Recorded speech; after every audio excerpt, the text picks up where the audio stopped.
what really happened with your host, Mike Rivero. You're listening to the Republic Broadcasting Network, where you'll find out what the Fukushima's going on.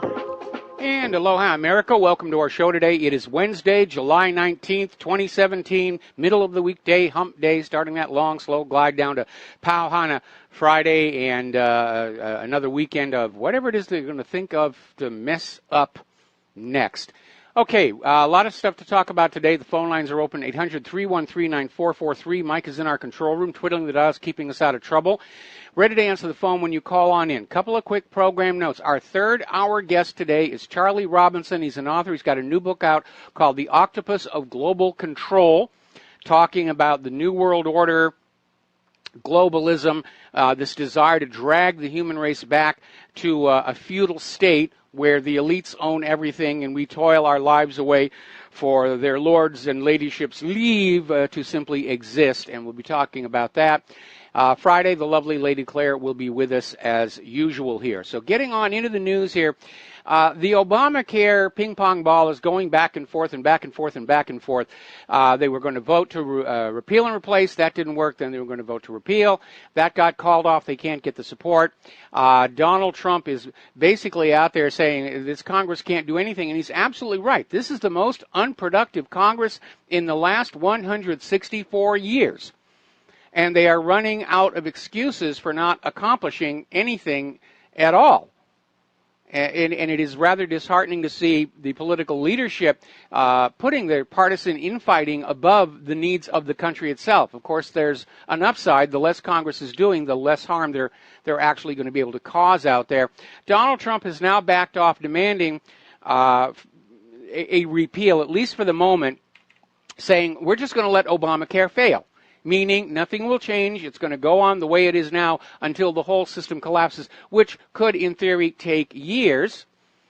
Then all of a sudden we got this news that President Trump is saying Congress should not leave for the August recess until they pass the new health care bill. And so Mitch McConnell is now saying that the vote on health care is again on for next week. And this time they really, really, really, really, really, really mean it. Now, Rand Paul is out there saying that any Obamacare light replacement is just another establishment scam, and the only thing it's really going to do is choose whose pockets the loot is pouring into, and it will give the Democrats a chance to shift the blame for the mess onto the Republicans. You know, you got rid of Obamacare. This is Trump care. If it's not working, oh, it's Trump and the Republicans. Now, apparently, down in Virginia, one of their senators is saying there does need to be a vote fraud investigation because something really big is starting to surface. So far in Virginia, they showed 5,556 non-citizens illegally registered to vote, and they in turn cast 7,474 votes. A Pew study found that over 1.8 million dead people were registered as voters, and 2.75 million people are registered to vote in multiple states. And it sounds like something does need to be done. And, of course, we now have these 14 states that are out there absolutely refusing to turn over voting data to Trump's Voting Integrity Commission, even though under federal law they are required to keep all voter information and surrender it to federal authorities on demand. So clearly, they've got something to hide. Now, last election day, it's come on out that down in South Carolina, their voter registration system was hit with nearly 150,000 hacking attempts, according to a recently released state study. And the State Election Commission found that all these hacking attempts occurred on November 8th, trying to break on in and change things around there. Election fraud is not something that happens rarely or occasionally. It's the permanent state. And it was so funny last year when Donald Trump came on out and said, you know, there's a possibility of election fraud going on here. And Obama comes out and says, it's absolutely impossible to rig the American elections. And then, of course, Hillary lost. And the first thing they said is, oh, Russia was rigging our elections. Russia's rigging our elections. And they go back and forth. And now that Trump wants to actually look at it, and it is, as his authority as president, he's got that right. And now all of a sudden 14 of these states are saying, we refuse to give you the data. The dog ate the voter records. I'm sorry, we can't give them to you. Now, do you remember Guccifer, the hacker who broke into Hillary Clinton's email server and said he found at least 10 other foreign IPs prowling around looking at information? And then he sort of went away, and nobody actually knows what's happened to him. Then there was Guccifer 2.0. And apparently information is starting to surface that like the Russia-Trump collusion, Guccifer 2.0 was a creation of the Democratic National Committee and the Hillary campaign. They needed a hacker that they could say, oh, this guy was working for Russia. Remember when they caught that hacker in Europe and the FBI went on over and said, we'll get you off the hook for the charges, we'll bring you to the U.S., make you a citizen, give you a bunch of money. All you have to do is confess that you were hacking the U.S. election system on behalf of Russia. And to his credit, the hacker said, no, I don't want to do that. Maybe he's thinking about all these people who cooperated with the Clintons and then when they were no longer useful, wound up dead in a suburban Washington, D.C. park. So through his lawyer, he put out the story saying, yes, the FBI asked me for a false confession of hacking the election on behalf of Russia, and I turned them down. We're going to do a quick shout-out to our on-air affiliates who are just now rejoining our network. Now, among the other documents that WikiLeaks is letting out, there's a PDF. It's linked to the front page of whatreallyhappened.com, and the title of it is Troops, Trolls, and Troublemakers, a global inventory of organized social media manipulation. And this is a very scholarly work that basically tracks the evolution of online propaganda. How it originally started out where various political campaigns would have a few staffers that were out there trying to control social media or break into opposition websites. Now it's become big business. There are companies that's all they do. Is they plant people on social media to try and control the discussion there, cause trouble, and it's big business, along with the hacking of websites and so forth. Now, Sean Hannity is out there doing his best to try and revive public awareness of the Clinton scandals. Corporate media's been going Russia, Trump, Russia, Trump, Russia, Trump, Russia, Trump, Russia, Trump, and now Hannity's out there saying, look, if you're going to have equal justice under the law, you have to reopen Hillary's email case now, and I'm fully on board with that one because there is still a very important unanswered question behind that. Given the Clintons' past history of Chinagate back in 1994, it is reasonable to ask if Hillary Clinton was, while serving as Secretary of State, selling U.S. secrets to foreign interests using her weak private email server to deliver the information and her so-called charitable foundation to collect and launder the payments. Because a lot of foreign money came into that foundation. That foundation only spent 6% of its revenues on actual charity, for which it should have its 501c3 status revoked, and the Clintons personally made liable for the taxes on all that money. That's an important question. It needs to be asked, and it deserves an honest answer. Now, remember, there was a story that came out in 2015 where the IT firm that backed up Hillary Clinton's emails on behalf of the Colorado firm that took over the server after it moved out of her house apparently had the emails stored on a cloud storage system designed to optimize data recovery. This is a company called Datto Incorporated. They had all the missing emails, and apparently in 2015 they turned them all over to the FBI. Now, a Republican Senate Committee chairman back in 2015, Wisconsin Senator Ron Johnson, asked the firm to provide the committee copies of any data from Clinton's account still in its possession. The important message here is apparently the FBI, under Comey, made all of these copies of the emails just go away. Remember, I said they have to be out there somewhere. Comey was protecting Hillary Clinton. That much was obvious. And the FBI was given copies of all those missing emails, and then it all disappeared. All right, we're going to grab a phone call here. Mike in a cabin someplace. Aloha. Welcome to the show. What's on your mind? Mike, I'm thinking about energy today and Trump's energy plan. Yes. And I'm wondering, you know, we have a big pipeline going here north to south through Alaska. Yes. But it's basically empty. And I'm thinking that we need to really open up some of these areas, not all of these areas, and fill that puppy back up, and then also put it through Canada. We have a very short segment between the Alaska Railroad and what's existing already in Canada. So I would like Trump to revisit that, and also, the Canadians were going to build that heavy port in Vancouver for their oil, their tar sands oil, and we need to start with energy to bring back the manufacturing. I think that is Trump's agenda. Well, it's an important part of the infrastructure here. The problem is, are they actually getting the volume of oil and gas out of the tar sands they thought they were going to get? The last I heard, all of these tar sands and shale projects were coming up short. They weren't getting anywhere near the volume of usable product that they had, the experts had predicted before they started this whole mess. Yeah, and there's definitely a lot of economics on which forms of oil production is the most economical. I mean, the best is Saudi Arabia. They stick a straw in the sand and they get it out, but tar sands is pretty dirty and inefficient.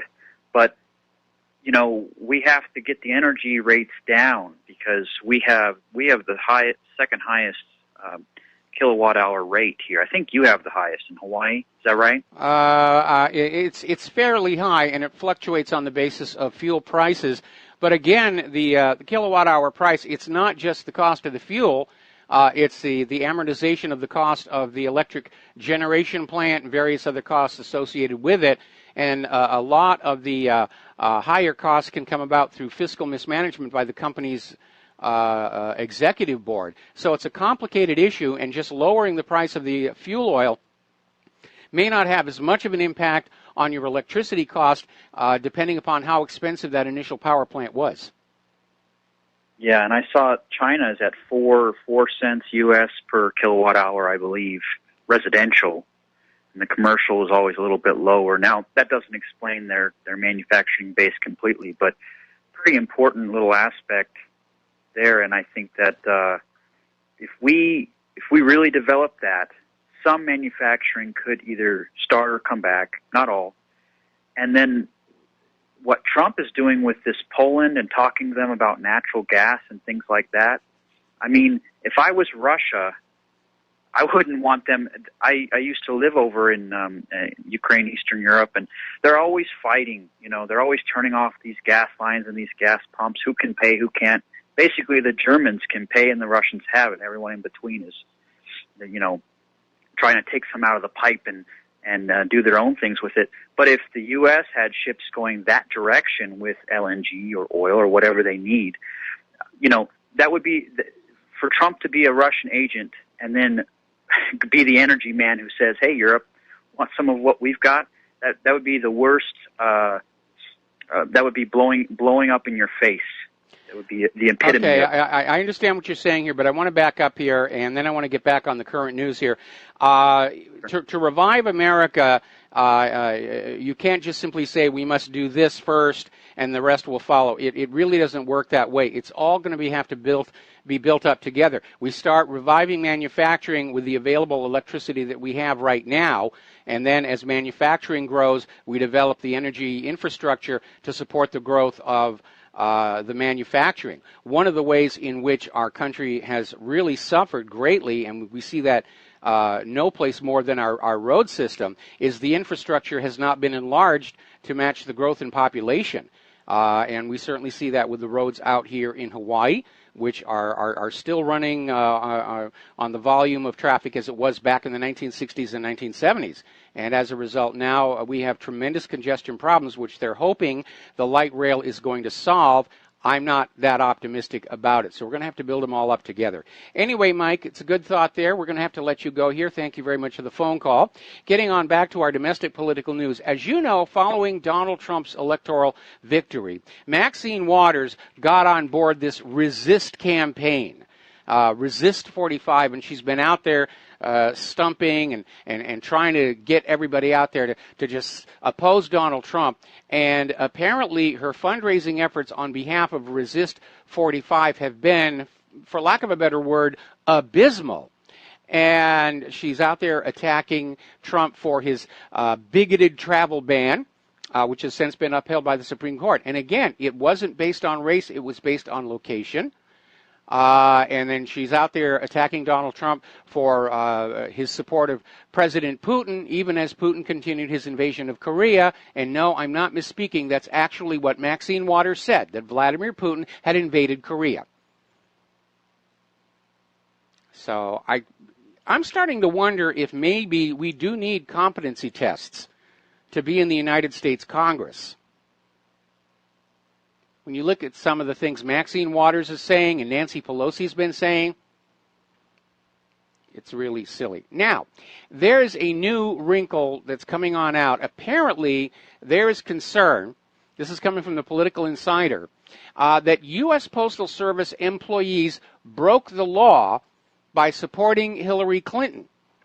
And we know the Democrats were bringing in foreign ringers to boost their voting polls. They were using government employees to do the same, even though it's a violation of the Hatch Act. And apparently the Office of the Special Counsel has released a report suggesting that the U.S. Postal Service Union broke the law by asking the postal employees to do work on behalf of the Clinton campaign in 2016. Now, normally, federal employees are allowed to engage in political activism when they're away from their place of work. But the union, in telling the employees you have to go work for Hillary Clinton, stepped across a very critical line. And again, it's another verification. Hillary doesn't believe in playing by the rules. Now, let's get on back to this Donald Trump Jr. nonsense, because it's rapidly starting to fall apart. Interest continues to center on this so-called Russian lawyer, Natalia Veselnitskaya. And email leaks from the State Department are showing that she has far more ties to the U.S. State Department than she does to Moscow. Now, remember, her so-called Moscow office has turned out to be little more than a shell. It doesn't have a website, doesn't have a phone, doesn't have anything working in there. It's there to have the address, yes, I'm in Moscow. And now Natalia herself is saying that she was set up and lured to that meeting by Magnitsky Act lobbyist Bill Browder. So this whole thing was a manufactured event. They manufactured a compromising meeting so they could scream Donald Trump Jr., Russia, Russia, Russia, Russia, Russia.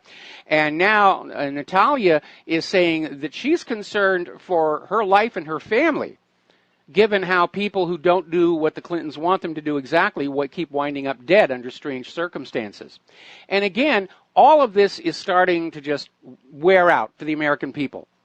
The corporate media has pushed this too much. The Hillary people pushed it too much. Latest poll is showing just 6% of Americans still think the Russia story is important. Not that they think it's true or false, just whether they think it's important or not. 94% of Americans don't think it's important. They're sick and tired of hearing about it. More information coming on out about Seth Rich, one of the aforesaid people who gets on the wrong side of the Clintons and winds up dead. Apparently, the FBI has been caught fudging some of the information.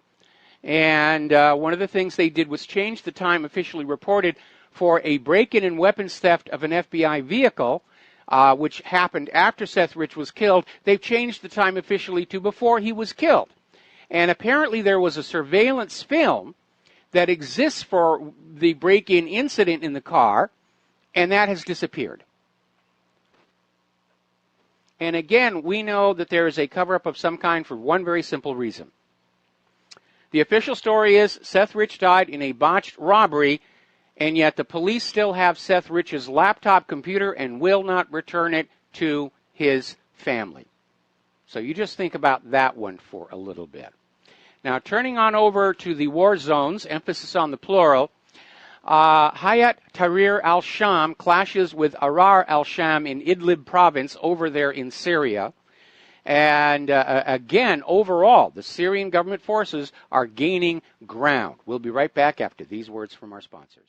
And aloha, America. Welcome back to our show here. And Turkey has gone on out and basically leaked the secret location of U.S. troops in Syria. ramping up the tensions between Ankara and Washington, D.C. And basically, the state news agency in Turkey divulged the locations of 10 U.S. military bases and outposts in northern Syria, 2 of which were supposed to be top secret. Needless to say, the Pentagon is very angry after Turkey leaked out this information, and they're saying it's hard not to see this as an FU from Turkey. Yeah, I can see where that might be the perception there. Meanwhile, article coming out of Novonite.com, satellite photos are revealing the long-term U.S. strategy for Syria. All these bases that are going on in, and basically there is a huge military base the United States has built in the northern part of Syria near the city of Kobani. And it's now used as the main logistics base of the U.S. military in Syria. All of this without the permission of the Syrian government. And what it is indicating is that the United States government plans to remain in Syria even after ISIS and Al-Qaeda, the supposed reason for the U.S. to intervene, are long gone. Now, this whole situation over the Russian diplomatic properties has unraveled. It looked like the U.S. was going to say, we're going to give you back your properties and try and smooth things over. Then the U.S. came out with a bunch of demands, which Russia couldn't accept. Lavrov is saying the U.S. government is acting like a bunch of gangsters, and he may be closer to the truth than he realizes when you look at the narcocracy at the heart of it all. But apparently CNN reported late Monday that the Russian government was almost at a deal on getting back their property. The Russians rejected the report, saying that the U.S. must return the seized property without any conditions on it. And it's interesting to see the corporate media here right now because it's still all about the 2016 U.S. presidential election campaign. That was the reason Obama seized these diplomatic facilities and ejected 35 Russian diplomats. And do you remember back when there was that whole idea where the Earth was actually the center of the cosmos and nobody dared challenge that prime assumption, and everything that followed, all the discussions, all the debate, all the math and everything, had to be centered around that fiction? We're seeing exactly the same thing today with the corporate media with that idea that Russia hacked the election. That's become the prime article of belief, not to be questioned, around which all discussions and articles are going to be framed. And, of course, remember that whole Earth at the center of the universe is history's longest-running scientific goof, and this is just another one. The attitude is, this is given as an absolute fact beyond question. Well, yeah, I question whether the Earth is the center of the solar system. I question if Russia hacked the election. There doesn't seem to be any evidence in favor of it and quite a bit of evidence against it. But again, as Mika Brzezinski said, the job of the corporate media is not to give you information and facts. It's to control what you are thinking. And I don't know about you, but I resist the idea of having somebody else control what I am thinking. I sort of dig my heels in on that one, and so should you. Russia has started delivering more humanitarian aid to Yemen. They're bringing in food, medical supplies. Basically, according to a United Nations report, 60% of Yemenis, 17 million people, are currently in crisis or emergency food situations. They are being starved to death by the Saudi blockade. And apparently the U.S. government is fully on board with this. This is collective punishment. This is a war crime. It's genocide. When enough people starve to death, it becomes a genocide. So Russia and Putin are trying to alleviate the suffering of these people. They're sending in food and medical supplies while the U.S. sends in more bombs and bullets. But of course, we can never see Vladimir Putin as a good guy, and so over on the Express, they ran this absolutely desperate, pathetic article to try and demonize Vladimir Putin, saying that he likes to take baths in blood extracted from deer antlers. And they're saying it's an ancient Russian tradition to drive the testosterone, which he does seem to have a lot of. And again, it's just out there saying, oh, look what he does to these poor deer and everything. Now, I don't know about you. I've hunted deer in my distant youth. There's not a lot of blood in those antlers. They're just making this stuff up. They're scraping the bottom of the barrel to demonize Vladimir Putin. We'll be right back with a phone call. Hi, America. Welcome back to the show here. We're going to go to the telephones. Jeff in Minneapolis. Aloha. Welcome to the show. What's on your mind? Okay, well, I'd like to talk about this case where the lady called the police and was murdered behind her house. Yes. Okay, so I'm a taxi driver for like 35 years, and over the last 15 years or so, the Somalis have basically moved in, and they're everywhere in Minneapolis, and they've taken over the taxi business. And there's a problem because if a lady walks, somebody works downtown and comes out of their job at 8 o'clock at night and walks up to a line of taxis and goes to the first taxi and says, I'd like to go home. And they're mentioning an address in Minneapolis to a licensed Minneapolis taxi that's lined up in a cab stand by the city of Minneapolis and says, I want to go here. And it's like $8. And the driver says no, because that's not good enough for me, and has an outburst. Like, get away from me. What do you think? You've got to go for $30 or $40 to the airport. And most women now, they don't even try the second cab, or they'll wave at a cab that's going by the other way. Or a lot of them use Uber. And so there's this cultural thing. And here's the deal. Well, hold it. That is hardly unique to Somali drivers. I mean, we see the same thing here in Hawaii, where if you hail a cab and you're only going a couple of blocks, they're really not interested. They want to go to the airport or come back, and we don't have a lot of Somalis here. In the taxi line, though, the rules are you can ask them where they're going and say, fine, hop in. And let's go. Or you can say, no, I don't want that ride because I've got to go pick up somebody a different part of town. And then it's their obligation to drive away to let the next driver be the first in line. But they won't move.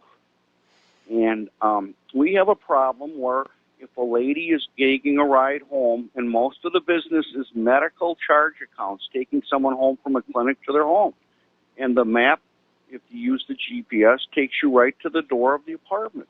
But a lot of drivers won't use that, and the lady will say, stop, that's my apartment building. And they won't stop because they refuse to take directions or corrections from a woman driver. Well, that sounds to me like there's an enforcement issue there. I mean, if the state is or the city is going to have a government-controlled taxi operation, it looks to me like they're not doing a very good job about it. We call it in the few old American drivers call it the Somali exception, because the cab business is at its bottom line a scheme to rent cars by the day or week. And they're not really driving the cab more than just kind of as a hideout or a dodge. And anyway, we have a real problem here in the cities because people can't get served. I know of a lady that goes for dialysis 3 days a week. She has to be on the machine for 3 days, and she's waiting an hour to two to get picked up and missing most of her appointment. But the business is renting cars, and that's going great because they have oodles of money. And a lot of it is because they can't get or hold a job or don't want to hold a job. Well, that doesn't apply. That doesn't apply here. Okay, it sounds like you're calling up and you want to bash the Somalis because the taxi cab business is kind of in a mess. But in terms of this officer Noor who did the shooting, he actually had a very high-paying career before he decided he wanted to be a police officer, and he took a major pay cut to move over and be a police officer. In fact, that's what broke up his marriage, because his wife had gotten used to his very fine salary and all the perks and living fine, and he said, I don't want to do this anymore, I want to be a police officer, and he went and did that. So we're not talking about somebody who's just sitting and doing nothing. This guy was motivated enough to have this high-paying career, and then he was motivated to become a police officer. So I don't think you can compare the two. But he pulled out his weapon and shot right across the lap of his partner into this lady that was probably leaning down and talking. Like they said, the guy should have gotten out of their car and talked to the lady outside the car. But he basically shot across the lap of his partner and shot this lady right in the belly. Well, again, that's why I want to know if this officer was on prescription antidepressants, because behavior that is just that makes so little sense. You do find it in these individuals who are using, these SSRIs are coming off of them, where just they'll be fine one moment and all of a sudden they'll just get an impulse and they'll go with it. And I think it's a very important question here. Now, the city of Minneapolis is now trying to claim that he may have been responding to the sound of fireworks nearby, forgetting, of course, that fireworks are illegal in that state. And who would be setting them off this far away from July 4th? Anybody who smuggled in illegal fireworks would have used them on the 4th. So I think they're looking for some kind of a reason to try and get this guy off. And as of right now, though, he's refusing to talk to investigators. And we're going to have the Super Bowl here this year. Okay. So come on down, and it's going to be a mess because we're not ready for it. With our infrastructure is because all the money for the normal things that the city should do has been diverted to take care of the newcomers. No, I understand. That's true all over the United States. The media won't talk about it. You know, I've talked to reporters, and actually one calls me, but they say, this is too hot, we can't touch it. We can't touch it. And what happened is, years ago, they had Somalis driving around the courthouse for hours, which got a lot of media attention, and so the city kind of backed down. It's a mess here. It really is. No, I agree, but I think the problems in general with the refugee open border program, I don't think that they apply here. Because this particular individual, like I said, he's the kind of immigrant that you would want to have. He came in and he had this high-paying, highly skilled job, and then all of a sudden he decided he wanted to be a police officer. And so he literally gave up his high-paying job to become a police officer 2 years ago. He was apparently applauded by the mayor of the city. And there was apparently a couple of complaints against him, one of which appears to have been politically motivated. But for the guy to just be sitting there and all of a sudden, with no provocation whatsoever, pull out the gun and pull the trigger on this, again, I have to ask, was this guy on prescription antidepressants? That's the only thing that makes any sense to me at all. Anyway, listen, Jeff, I'm going to let you go. I need to get back to the news here. Thank you very much for the phone call. Okay, now, as you know, Russia, the United States, and Syria hammered out a ceasefire deal for a portion of Syria down toward the south, and Netanyahu started stamping his feet, rolling around on the ground, kicking and screaming, saying, no, no, no, no, you can't have peace unless you make me happy with the deal. And Konstantin Kosachev, chairman of the Federation Council's Committee for International Affairs, is basically saying Netanyahu is going to have to learn how to live without a war against Syria. Now, Israel's motives are, of course, very obvious. They want that Golan. They've been functionally in control of it for a long time, but they're very concerned that Syria is going to say, we want our land back. And that's why one of the reasons why Netanyahu wanted Assad gone, because whoever was going to be installed as the new puppet ruler would be told simply, you will let Israel have the Golan, that's part of the price of you getting to sit in that center seat.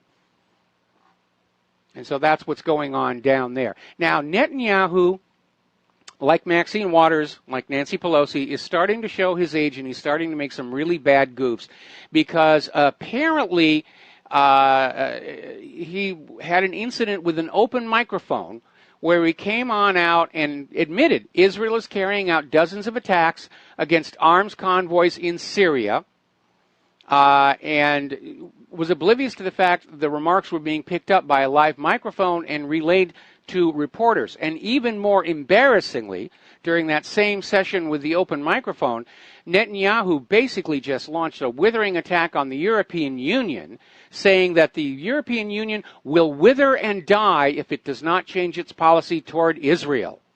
And that is not going to make anybody happy up in the EU. Even Haaretz is running an editorial saying Netanyahu is finished. Apparently that corruption charge is just too big to ignore, too big to bury. And a lot of people in Israel, both ordinary citizens and even within the government, think Netanyahu has been there way too long, and he's caused Israel, and for that matter, the Jewish people of the world, a lot more harm than good. Meanwhile, the clashes are continuing at the Temple Mount complex. The IDF are thankfully using rubber bullets, but 30 people have been injured in the clashes since Israel decided to restrict access to the Al-Aqsa Mosque, supposedly in response to a Palestinian attack. Now, over in Iran, as you know, Trump wanted to kill the P5+1 deal. Then he came on back and he recertified it. Then he followed up with more sanctions against Iran over Iran's missile development program, which was never a part of the P5+1 deal. And of course, the IAEA is saying Iran is in full compliance with the P5+1 deal. The United States is not. They have not removed all the sanctions that they promised they were going to remove. They're just adding more sanctions on top there. So the Iranian president is saying that there's going to have to be a response of some kind to all these new sanctions. And that may be Iranian sanctions against the United States. But all of these sanctions are going to do is drive Iran even further into the Russian-Chinese sphere of influence. I don't know who in Washington, D.C. thinks that if we slap around a country hard enough, they're going to start to love us. Because they're not. And the Iranian government is out there saying right now the new sanctions are the biggest threat to the P5+1. And maybe that was Trump's move. More sanctions, get Iran to pull out of the P5+1 deal, make them the bad guys. Now, the commander of the Islamic Revolution Guards Corps, Major General Mohammed Ali Jafari, has said if the U.S. wants to pursue further sanctions, then maybe the U.S. ought to start moving their bases at least 1,000 kilometers from Iran, pointing out the fact that there are no Iranian bases sitting on U.S. borders. Meanwhile, Iranian officials are sending a message back saying, stop worrying about us. Your government is about to collapse.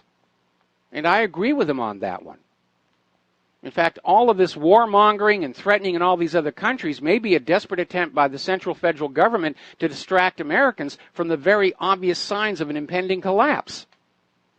Pay no attention to the crumbling infrastructure and the hunger and the homelessness and all the rest of it. We've got to glare at the Russians and the Iranians and the Chinese and the North Koreans and whoever else we're going to put on our special high-interest targets list.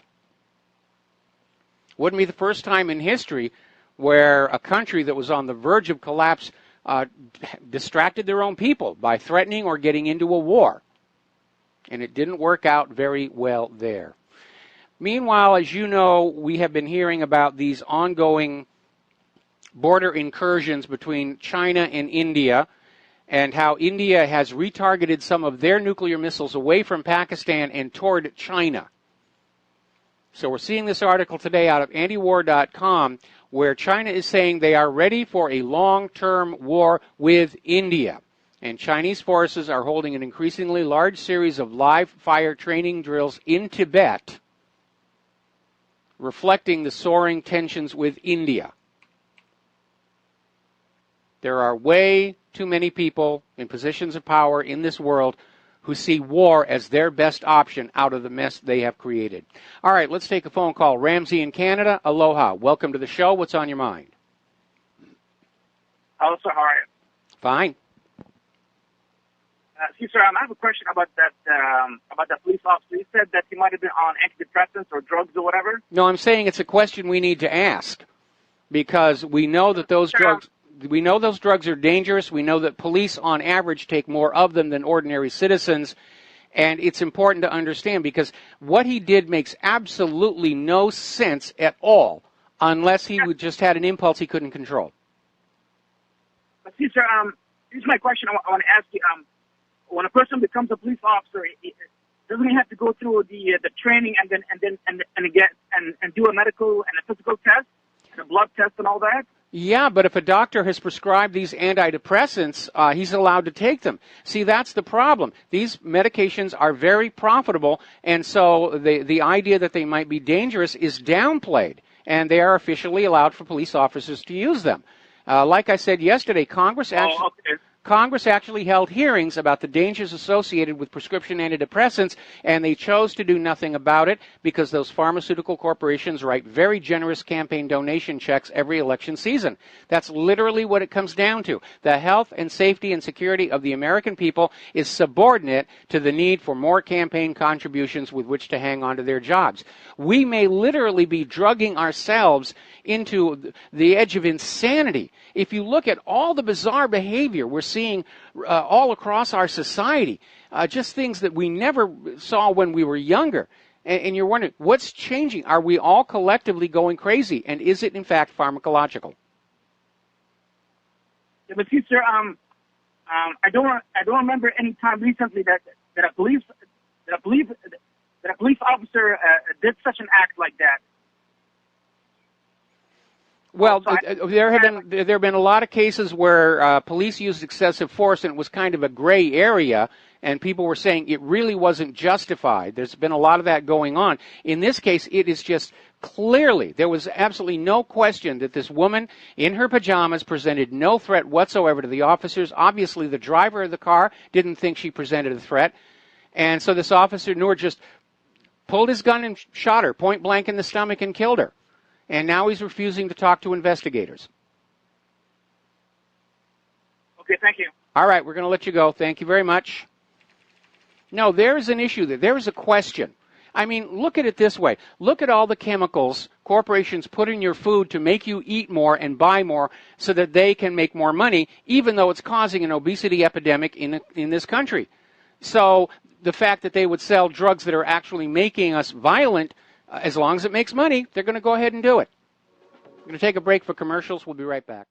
And aloha, America. Welcome back to our show here, and we're going to go ahead and take another phone call. Terry in Oregon, aloha. Welcome to the show. What's on your mind? Hey, Mike, there's a lot of elderly people that still have a mortgage on their house, and they've got this anxiety about, if the dollar is worthless, I'll stop getting my Social Security check, and I won't be able to pay my mortgage. Oh, yeah. And they're afraid they're going to get kicked out. And I heard one time that during the Depression, they put a freeze on all foreclosures because people didn't have the money to pay their mortgage. I don't know. Do you know anything about that? Yeah, they did that at one time, and also when Nixon was president and the economy was starting to react very badly from the end of gold convertibility, there was a wage and price freeze that was imposed by the government. Whatever you were making today, you're going to go on making. Whatever you were paying for your rent, you were going to pay that same amount. And they sort of locked the economy in place until they could try and get things a little bit more stable. So, yeah, there's precedent for that before. But again, there's going to come a point where there are enough homeless people out there in the streets, it's going to trigger a reaction because you have younger Americans who have seen their parents grow up and they've got the mortgage and they're retired and they're in the home, and all of a sudden the bankers are kicking them out. That's going to do two things. It's going to enrage these people to see their parents being treated that way. And two, it's going to destroy any confidence that by playing by the rules, by doing what you're supposed to do, that you're going to have a stable retirement. Right now, the American people are very dispirited. They don't see hope for a better life down the road under the current regime. Right. And but see, the line of thought of these people is, I'm getting a Social Security check now, and that's going to be cut off when the dollar's worthless. So they're not going to have anything coming in. And I tell them, I said, the banks don't want all these houses. They don't want to kick everybody out, and they got nobody to sell them to. So there might be some relief there. Well, it may even happen faster than that because we're nearing the crossover point where Social Security is going to be paying out more than it takes in. And again, all of this goes back to the Bill Clinton administration, where he basically took the cash buildup for the baby boomers and spent it as general revenue. And he replaced them with these special treasury bonds so he could call it a loan, but they can't make good on those bonds. In fact, there are a lot of people who are saying the baby boomers are probably going to be the last generation that actually get benefits from Social Security. That's how dire the situation is. Right. Okay, thank you, Mike. Appreciate it. All right, thanks an awful lot. We're going to let you go here. Getting on back to the news. Venezuela vows to continue with creating a new Congress despite threats from the United States of America. And this is President Nicolas Maduro has stated these plans for a new Congress despite the threats of a U.S. intervention or economic sanctions. And again, it's not the United States' business how Venezuela organizes its government. This is just another example of the United States going on in and say, you will run your country the way we want it run, and we want a single leader because that's going to be easier to replace with a puppet regime. If you've got a whole legislature, well, then it makes it much more difficult to take over your country. That's really what it comes on down to. All right, we're going to take a break for station identification. We'll be right back. And aloha, America. Welcome back to the show. We're going to take a phone call. Yvonne in New York. Aloha. Welcome to the show. What's on your mind? Yeah, hi, aloha. I had a question. I wanted to know if you had ever heard of a group called MOA, Muslims of America. Supposedly they have 22 groups scattered throughout the country. And the government says that they're not terrorists. They haven't put them on a terrorist list. But last year in the Catskills, about an hour away from where I live in New York, Alex Jones sent a crew to investigate the group, and they said, oh, they're doing bad stuff. And then supposedly about a week ago, they're saying that one of their members was caught shoplifting bullets. So they were able to do a raid, and they found all sorts of guns and stashes and weapons. I mean, I'm a conspiracy nut, but I think it sounds like a CIA, you know, like that Jonestown cults that they had all over the country in the 60s and 70s. Have you heard of them? Yeah, I have heard of them, and I've heard the story. Apparently, they were raided. The first thing I thought of in listening to how this thing was set up, it reminds me of those secret CIA training bases down in Louisiana that were preparing for that second invasion of Cuba, and Kennedy had to shut them all down. That's a CIA. That's what I thought. It sounded like a CIA because the guy who they arrested, he was in 1977. He was apparently arrested in Brooklyn for robbing a candy store, and somebody died, and he was in jail. And I can't get the information, but they said that he was released shockingly quickly, and all of a sudden he's part of this Muslim group, you know. And how does a gangster from Brooklyn at age 22 in jail, no education, no nothing, all of a sudden become part of this, you know, this secret group? And, yeah, okay. So I thought the same thing. It sounded like a CIA deal. And that's kind of interesting that InfoWars got involved in it last year. And I wonder if there's, like, a war between FBI, CIA, because a lot of times it seems like a member of the FBI or CIA does something, and then somebody else in that department doesn't like it, and they shut it down, and anyway, that's it. Okay, well, but I agree with you. It does feel like it's one of these secret training camps set up by the CIA to basically create a crisis, you know, like a Muslim invasion of America. But you know something?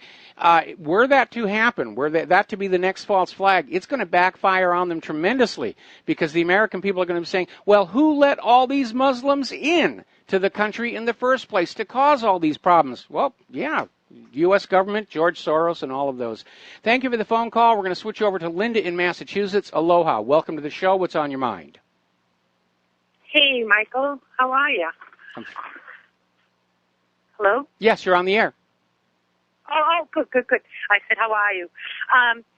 Okay. So I wanted to know, did you clear up what was said yesterday that this police officer didn't have any problems prior to the shooting? He did. There were a couple of complaints against him, one of which appears to have been retaliation for a complaint he made against another officer. So it's a little bit murky, and I understand from talking to police around. I try to not just take one newspaper article or one blog. I try to cross and look through a few and see what consistent information I can get. And what I got from about 3 articles yesterday was that there's 3 complaints. One is sealed. The one from 216 is sealed, not to be opened. That's what I read in. Okay, well, that sounds like administrative. Usually when they seal a complaint, it has to do with improper procedures, not necessarily by the officer themselves here. But again, Occam's razor, it all comes back down to this guy had absolutely no reason at that moment to pull his gun and pull the trigger. Even if you look at those other complaints, they're not a complaint of he pulled his gun and shot at me. It was more along the line. One is a complaint of being kidnapped by the police. I mean, that's one complaint. She was taken out of her home, and she had mental health problems, and her arm was twisted and blah, blah. That's one of the complaints that is open from 2017. Well, again, we're looking at an area. If she's got mental issues, she may have, it may have been a wellness check. But again, if you found a complaint somewhere where it says this guy pulled his gun without any apparent reason and threatened somebody, I'd say maybe there's an issue there. But Occam's razor is coming on back to this known problem with the SSRIs and the antidepressants. And I'm sorry, but that's the simplest, most reasonable explanation. Linda, thank you very much. We're going to let you go here. Thank you very much. Going to do a shout out now to our on-air affiliates who are just now rejoining our network. And I know the pharmaceutical industries don't want this issue brought up. But if you go over to whatreallyhappened.com and take a look on down, members have been posting these videos about all these people whose lives have been ruined by these prescription antidepressants, all these doctors who are saying these things are dangerous. There is a problem. We could, like I said earlier, we could literally have a nation whose population is being chemically driven to bizarre behavior, all in the name of the almighty dollar. And there's a question there, and it must be asked. Congress wanted to ask, but they were bribed to basically ignore it. But there's a real issue there. And like I said before, we know that corporations are perfectly willing to sell us food full of chemicals to make us eat more so that they can have more profit, even though it results in the obesity epidemic. We understand that corporations are literally ordering us to buy and use vaccines, which are usually ineffective and in many cases very dangerous, causing a lot of harm, but it doesn't matter because it's making money. So is it really that difficult to imagine marketing and selling these prescription antidepressants, even knowing they are causing bizarre behavior among a susceptible portion of the population? Remember, all of those gun grabbers, almost all of those gun grabbers, the mass shooters, almost all of those mass shooters being wagged at us by the gun grabbers were either on or withdrawing from these medications. And it's when you're withdrawing, you are most at risk of just flipping out. Now, we don't know about all the mass shooters because more recently, the government and the corporate media have taken to withholding the information about what medications they were on this idea that even dead people have got a right to privacy. It's all about protecting the profits of those corporations. I have personal experience with how dangerous these medications are. But we live in a country where corporations are allowed to sell dangerous products as long as it makes money and they pay the appropriate taxes and they write nice campaign checks to their favorite politicians. That's just the reality of where we live right now. And it just doesn't make sense. This guy wanted to be a police officer. He gave up a higher paying career path, which resulted in his wife leaving him. She liked all the money. Didn't want to be the wife of a police officer. And he was on the job for 2 years, and he's just sitting there, and all of a sudden, for no reason, no gun was found, There's no way to say that this girl in her pajamas was any kind of a threat, and he just pulls the gun and fires. The simplest explanation, Occam's razor. He's on prescription antidepressants, and for whatever reason, his brain got the impulse to fire, and he couldn't stop it.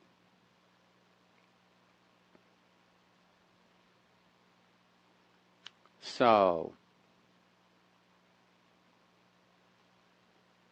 now then, getting on back to the various news here. I was rather surprised to find out our State Department had a war crimes office.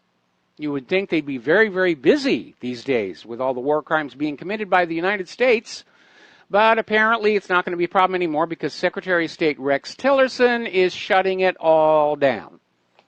We no longer have a State Department office looking into war crimes. After all, it might get embarrassing out there. Flashback from 2007, the Pentagon has lost $2.3 trillion with a T dollars. I want that money back. Cynthia McKinney was out there basically, and of course we know since then that the actual number is considerably higher than that. And we may still not know how much of your money has poured into that Pentagon and just flowed out to who knows where. They're not keeping track of it. They don't need to. Only people who only have a little money and a lot of bills keep careful track of their spending. When you have fountains of money pouring all over you, well, it's just, it's coming in at the top, we spend it out at the bottom, and we don't need to keep track of it. We're never going to bounce a check. Over in Great Britain, members of Parliament from the Defence Select Committee have demanded the British military come up with the full costs of the F-35 warplane deal. They know what the planes themselves are going to cost. Now they're just becoming aware that the planes, as delivered, are going to need lots of upgrades and patches and add-ons that are going to be very expensive, and they want to know exactly what they're getting into. Russia has unveiled a fully automated combat module which can operate autonomously and identify targets on its own. In other words, it's right out of the Terminator movies. They must be watching James Cameron over there in Russia.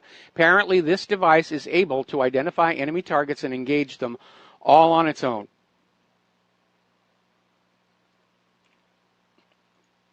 Let's talk about the economic news here a little bit.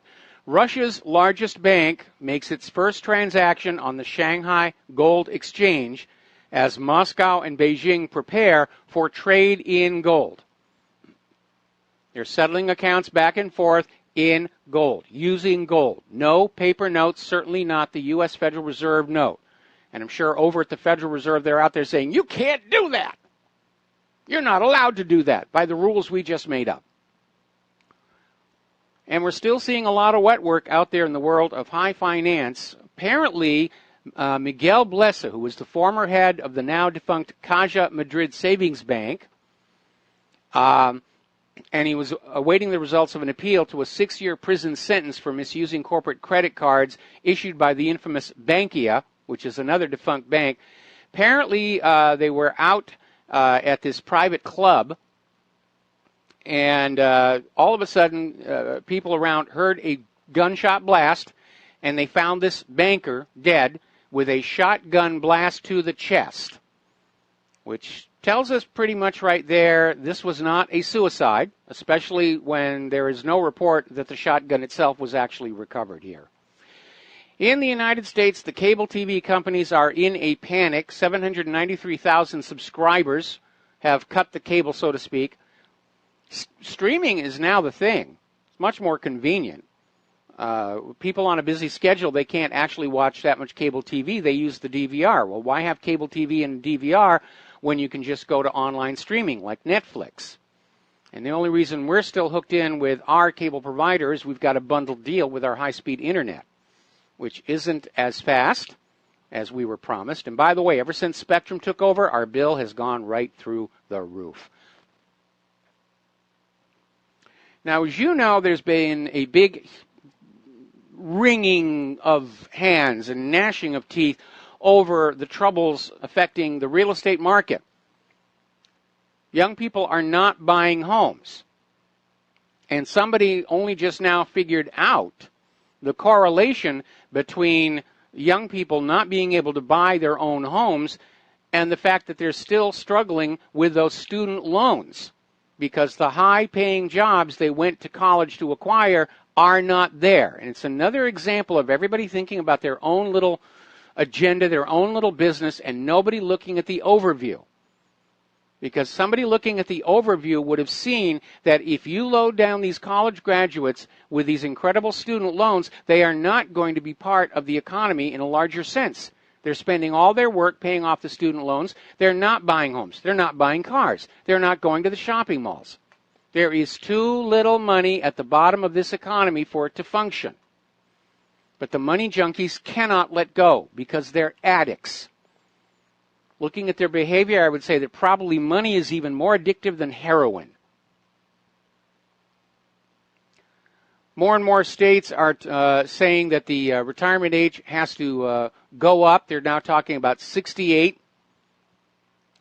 And again, in this country, the reality is the vast majority of Americans will never retire. They won't be able to. And that's certainly going to be the reality for Claire and I. And a lot of other Americans, that promised life that the government told you were going to get when you were young, you're not going to get it. They lied to you.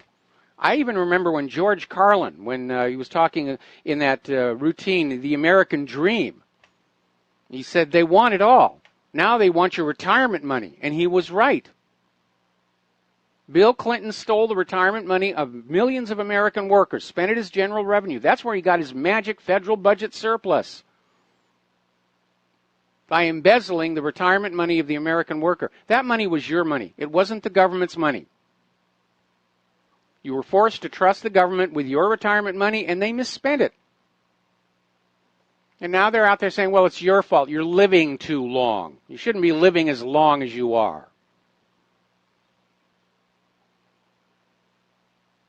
So, Wells Fargo Bank has announced they're going to shut down 450 branches. Doesn't look like they're doing very well at all. And another cryptocurrency effort has hit a problem over at CoinDash. They were trying to get that started up, and apparently Monday, $7 million was stolen by hackers. And that is putting more strain on the trust in crypto trading world. And again, look at the sheer volume of economic damage being done by these cyber criminals. Where's the NSA? Where's the FBI? Where's the CIA? Isn't it time they actually did something useful that would benefit the American people? Are they the hackers? Is this another version of civil forfeiture to plunder the wealth of the people to keep a desperately broke and hopelessly in debt government going? Or are they merely totally incompetent?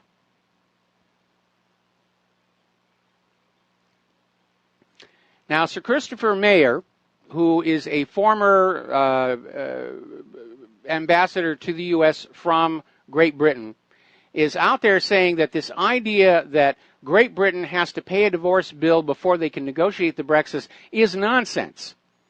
Because if you read Article 50 of the Lisbon Treaty, Great Britain is allowed to negotiate all of the issues of the Brexit at the same time, including what the divorce payment will be. But we know what's really at issue. Brussels understands without that huge chunk of money coming in from the British taxpayers to prop up the EU is going to collapse because Germany cannot carry that load all by themselves, especially with the imposed costs of all the refugees that they're having to carry as well.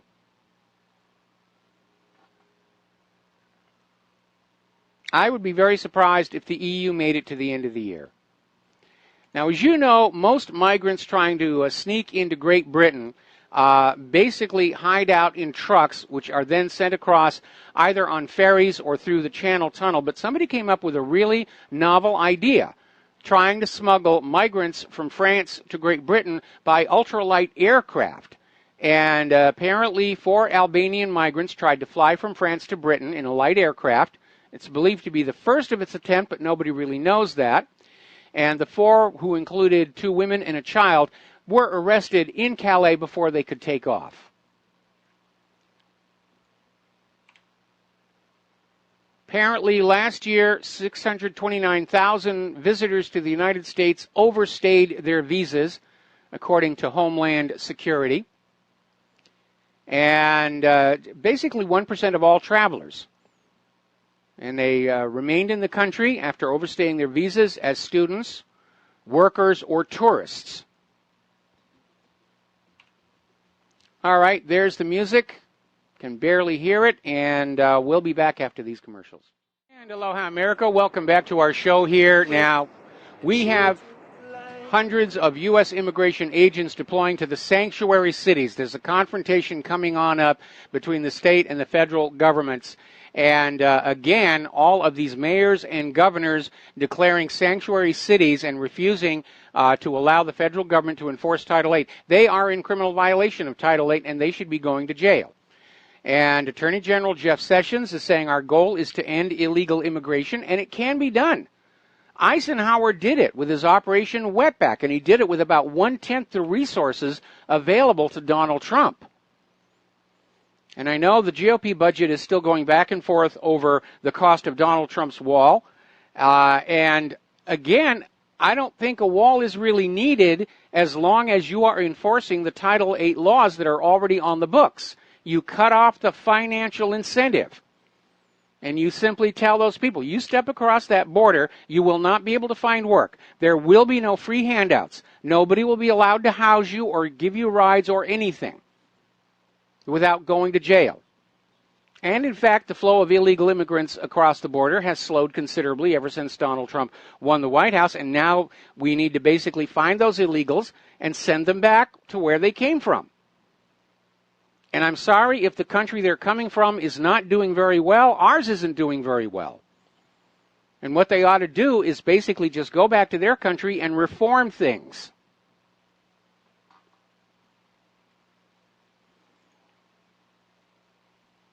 Now, getting on back to that tragedy in Minneapolis where Officer Noor shot Justin DeMond, you have to wonder about the corporate media. The Washington Post has responded to this tragic shooting of this woman, expressing their concern that the fact that the officer who killed her was a Somali is going to feed the Islamophobia. And I understand that is a valid concern because I don't think Islam or Muslims had anything to do with it. I think it was a pharmacological effect. But at the same time, let's have a little compassion for what happened. Let us remember that police brutality and killing of innocent people has been out of control for quite some time. The police culture seems to tolerate it or encourage it. There's been another incident. Fortunately, it was non-fatal, but apparently there was a high school graduation out in California. And there was a video taken where a police officer grabbed a 52-year-old woman and literally threw her to the ground. What was her crime? She was selling flowers at the high school graduation without a permit.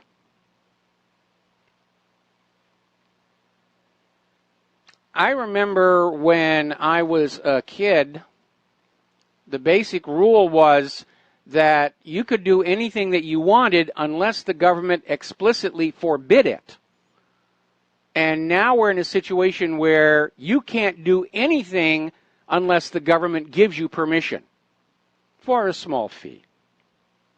But that was an inappropriate reaction to flowers. Now, I have often commented about the abuses of the civil forfeiture laws and how the police are actually stealing more from the American people than the thieves and burglars and robbers. And as a matter of fact, the numbers actually back me up.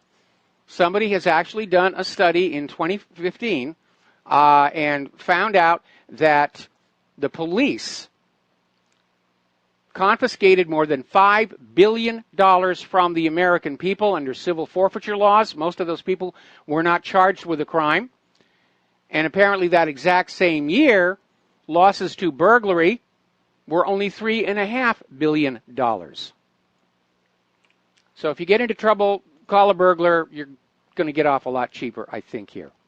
All right, let's take, no, we're too close to a commercial. We're going to hold that phone call off until after this next commercial break.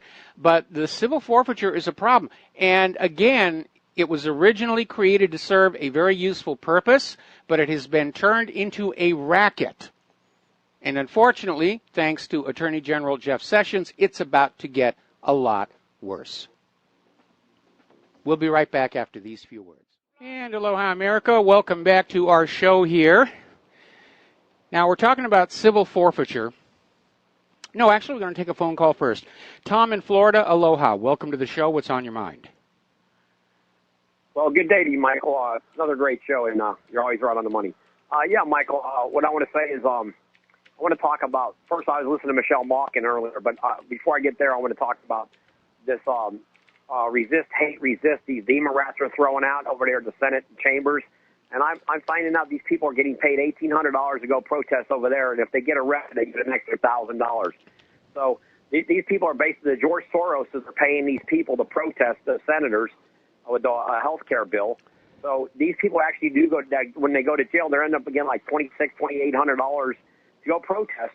And that should be in the media every day, that these demon rats are getting paid this kind of money by Soros's organization. And then, you know, it's unbelievable. These people are protesting what? Obamacare's falling flat on its face. It's a disaster. Like Trump said, Trump's 100% right. Let it fall on its face. Let it implode, and the demon rats will own it. But, you know, getting back to that, Michael, after I go there, I want to talk about Michelle Malkin. She brought something that really kicked me hard. When she was talking about this guy, Bill Kristol, has more love for Chucky Schmucky Schumer than he does Donald Trump, and he's supposedly like a Republican strategist, whatever Kristol is. But you know what? Michelle Malkin's right. He never brought up the fact what Jonathan Pollard was doing with Israel. But here, Russia, all you hear is about Russia, with Trump. But in the meantime, you had this guy Pollard to me the biggest treason ever perpetrated on this country, and you never heard no Kristol or none of these schmucks talking about what that was going on in the state of Israel, listening and doing everything they can to subvert our country. I mean, all you hear is about Russia and Putin. And Michelle Malkin's 100% correct. This guy Kristol's off his chain. This guy's a nutcase. He's a total mental whack job, Bill Kristol. And this guy, he'd rather kiss the butt of Schumer than he would Trump. It's unbelievable to me. Well, no, you're absolutely right. And again, the corporate media is not going to tell you about how these protesters are being paid, because it's all part of the same big theatrical presentation to try and control what you're thinking. And the reason we're seeing how obvious these things are is because they have lost control of what we are thinking. And they're desperate to try and get it back. Because, again, if that's the business of the corporate media, as Mika Brzezinski said, to control what the American people are thinking, and they're not able to do that anymore, then they're going to have to give up those very expensive paychecks that they're getting and go back to living like ordinary people. They'll have to go out and find real jobs. You're talking about Mika, the one that had the chin job? She had a big chin job, and her boyfriend looks like Max Headroom.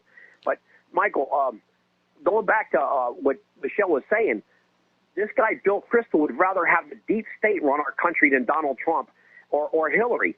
This guy, Kristol, was actually praising the deep state. And here he's the guy supposed to be a strategist for the Republicans or whatever he is. I don't know what that guy actually is, Kristol. But here, this guy's supposed to be like for the Republicans, and he's going to stab Trump in the back like this, and then he's gonna talk about how the deep state's way better than Donald Trump or Hillary. Unbelievable. Well, again, you need to understand that the hardcore Republican establishment, in particular the neocons, they don't see Trump as one of their own. And so, yeah, they are quite adversarial, and this is the reason they blockaded his attempt to repeal and replace Obamacare. Again, they're trying to set things up for 2020 so somebody can come on in and say, well, look, Donald Trump couldn't get anything done, so let's replace him. You know, the deep state, the narcocracy, lost their iron grip lock on American politics on Election Day last year. Trump's a wild card. He could still open up and start exposing all the drug connections and all the other stuff that's been going on in this country for the last 30 years. They don't trust him to stay silent. And that's why they're desperate to get rid of him by any means fair or foul. And again, these Republicans, they're not loyal to the president. They're loyal to the narcocracy. Michael, I have to say one more thing, and I know you don't like to hear this. I think I brought it one time before, and you went off it. But what really does bother me, too, about the media, they never, ever went and had a real all the networks had a thing with this Danny Williams Clinton when Trump was running a 6 months ago.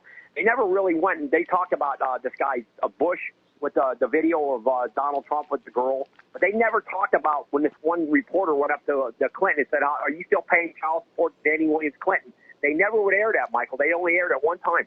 And Bill Clinton was shaking his head like, yes, he's still giving Danny Williams Clinton money, for child support. Hillary said, if you do that one more time, I don't know what Hillary's going to do to him. You never hear about that anymore, about this Danny Williams Clinton. Could you imagine if they were to run that for 24 hours on all the major networks, that Clinton actually is the father of that kid? Well, and again, the hypocrisy is very obvious. They're focused on Russia, Trump, Russia, Trump, Russia, Trump. Meanwhile, Russia gave Podesta's company $35 million. Russia poured $100 million plus almost $200 million into the Clinton Charitable Foundation after Hillary Clinton helped them seal that Uranium One deal. There's all kinds of stuff out there, and the corporate media will not report it. They are fully on board with protecting that deep state narcocracy against us ordinary serfs and Donald Trump, who they see as an outsider. And, of course, that's the reason we voted for him. He was an outsider. And so it really is, we're seeing a cold civil war between that narcocracy and the rest of the American people. Right on, Michael. Michael, do you remember what Casper Weinberger said to the media when what he wanted to do to Jonathan Pollard? I don't recall. He said, I want to take him out in front of the White House, and you know what? Casper Weinberger, who was the Secretary, I guess, of Defense at the time under Reagan, I think it was Reagan, or I can't remember, Reagan. Yeah, I think it was Reagan or Bush. I can't remember. He said, I want to take this guy. This guy committed, Casper Weinberger said this guy committed the biggest treason that he's ever heard of in the history of the annals of our country, the United States. Well, I would have to maybe say that the Rosenberg selling of the nuclear weapon secrets to the Soviet Union might trump that a little bit. But yeah, you're absolutely right. What Jonathan Pollard stole and gave to Israel, and then Israel turned around and traded to the Soviet Union in exchange for increased immigration quotas for Russian Jews. If the U.S. and Russia had gone to nuclear war at that moment, the United States would have lost. Thank you, Michael. That was it. And you know what? The media will never let that out because it would shake the foundation of the country like it's never been shook. That's for sure. All right. Well, thank you very much. We're going to let you go here and switch over to George in Texas. Aloha, George. Welcome to the show. What's on your mind? Aloha, Mike. Howdy from Texas. Howdy. I've been sitting there reading about the trial of the Bundys out in Las Vegas. And what I'm hearing is like the prosecution and the judge sort of like cut the defense at the knees, not even allowing Cliven Bundy to choose his own attorney. This is a speech with Roger Stone. It's a kangaroo court is basically what it is. It's just the thing is, it's like, and they're calling on Donald Trump to pardon, and this is what a pardon is used for. It's not to let your buddies off the hook who are criminals. It was a pardon was designed for if due process was violated, and it was a kangaroo court. The president can pardon the person. Yes, but now it's a payoff to political cronies. Remember when Clinton pardoned Mark Rich, and everybody said, "Oh, it's an obvious payoff." Yeah, that's exactly what it was. But the thing is, it's more like the Bundy case. Sure, like it just outlines the actual abuse of the government and how they made rules and laws to protect themselves from the people, and how they made laws to limit the weak and protect the strong. And this Bundy case involves Chinese land grabbing. Harry Reid. It's just so much corruption around this thing. I hope Trump pardons them. And there's one more person I think Roger Stone should have mentioned, because remember up in Oregon, they were protesting the Hammonds going to jail because they served time on an arson charge because they set a controlled burn on their own land to keep a fire that the BLM started from hurting their property. And yeah, they went to jail, but then the BLM took them in federal court. Now they're serving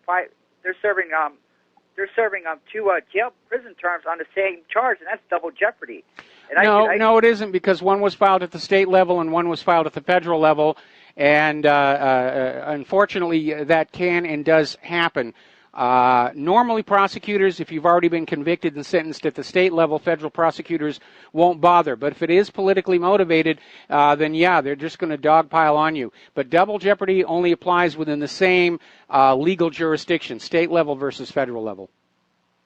But still, I think Trump should pardon. Because, I think Trump should pardon the Bundys. I think Trump should pardon Edward Snowden. I think Trump should pardon Julian Assange. I think Trump should pardon Leonard Peltier. I think Trump should pardon Mumia al-Jabbar and all these other people who are victims of the political corruption of this country.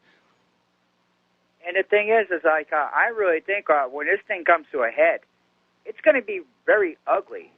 And, you know, if it does start violently, my gut feeling is it's not going. The feds are going to be in a disadvantage because it's not going to be on the ground of their own choosing, and that's a sad thing to say, Mike, because they want the war, and believe me, but like I say, be careful what you ask for. And yeah, if they're going to ask for it, but guess what? They're going to be caught when it's going to be happen when they're flat-footed, when they're not at an advantage. I mean, it almost happened at the Bundy Ranch.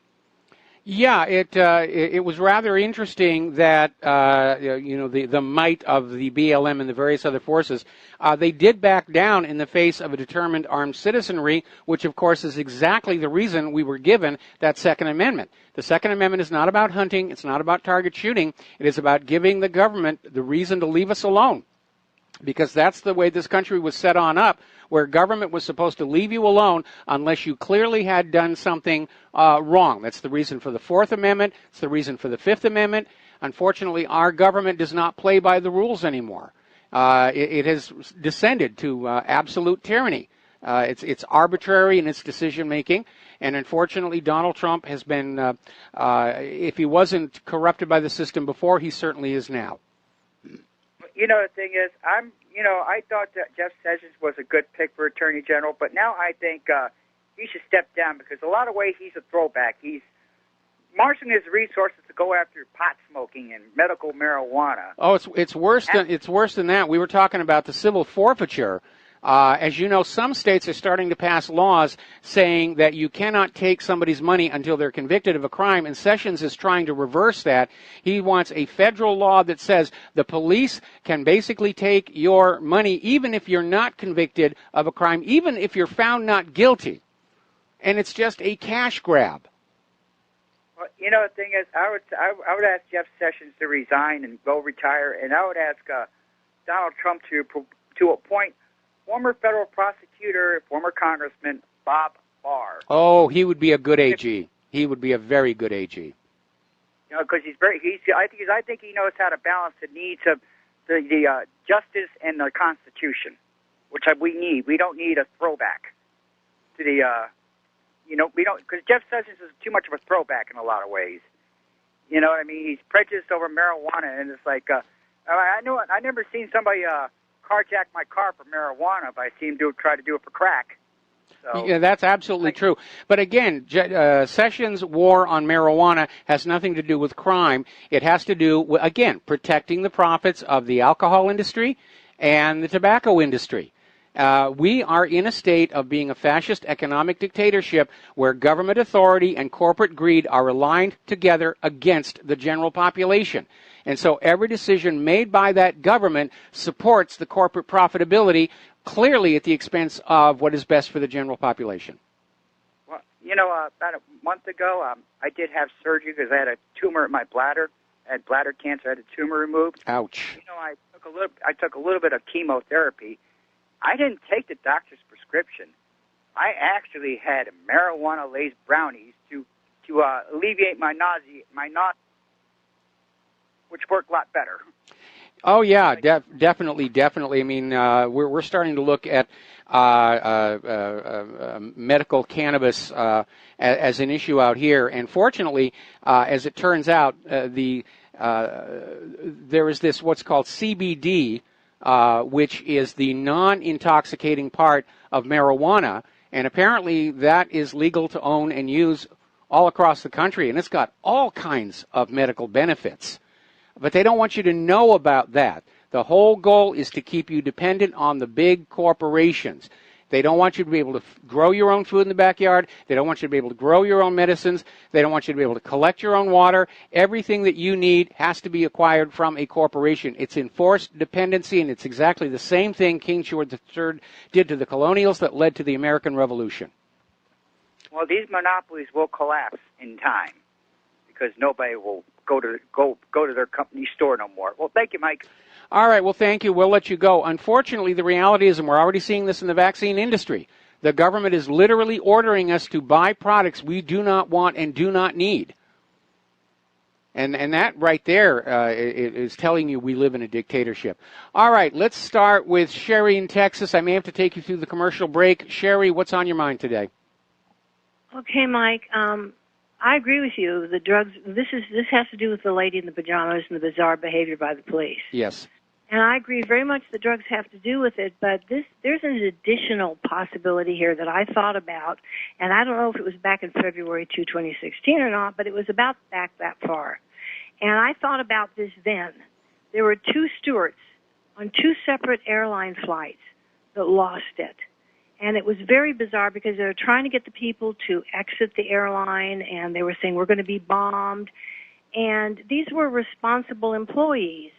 Now, within a short period, this was within a short period of time, they had one incident with a steward, another incident with a steward, and then there was a lady passenger that became irate, and I don't think that was related in the same way.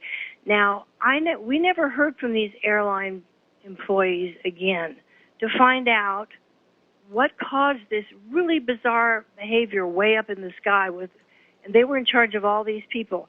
And I came up with the idea of hypnosis, and I know something about hypnosis. I've never been hypnotized. Okay, I used to practice hypnosis back when I worked as a professional magician. I learned how to hypnotize, and the effects of hypnosis are overblown in film and TV. You cannot force somebody to do something that is inherently against their nature. That's what I'm going to say. Yeah, so again, I don't think we're dealing with a hypnotized police officer here. Sherry, we're going to let you go. We're coming up here on the commercial break. We'll be right back. And aloha, America. Welcome back to the show here. Let's take another phone call. Lenny in Los Angeles. Aloha. Welcome to the show. What's on your mind? Hey, Mike. How you doing? Doing fine. Hey, I just want to make a few points here. As for, I don't know if you noticed, but the last couple of days, the corporate media is starting to pose questions about Donald Trump's physical health.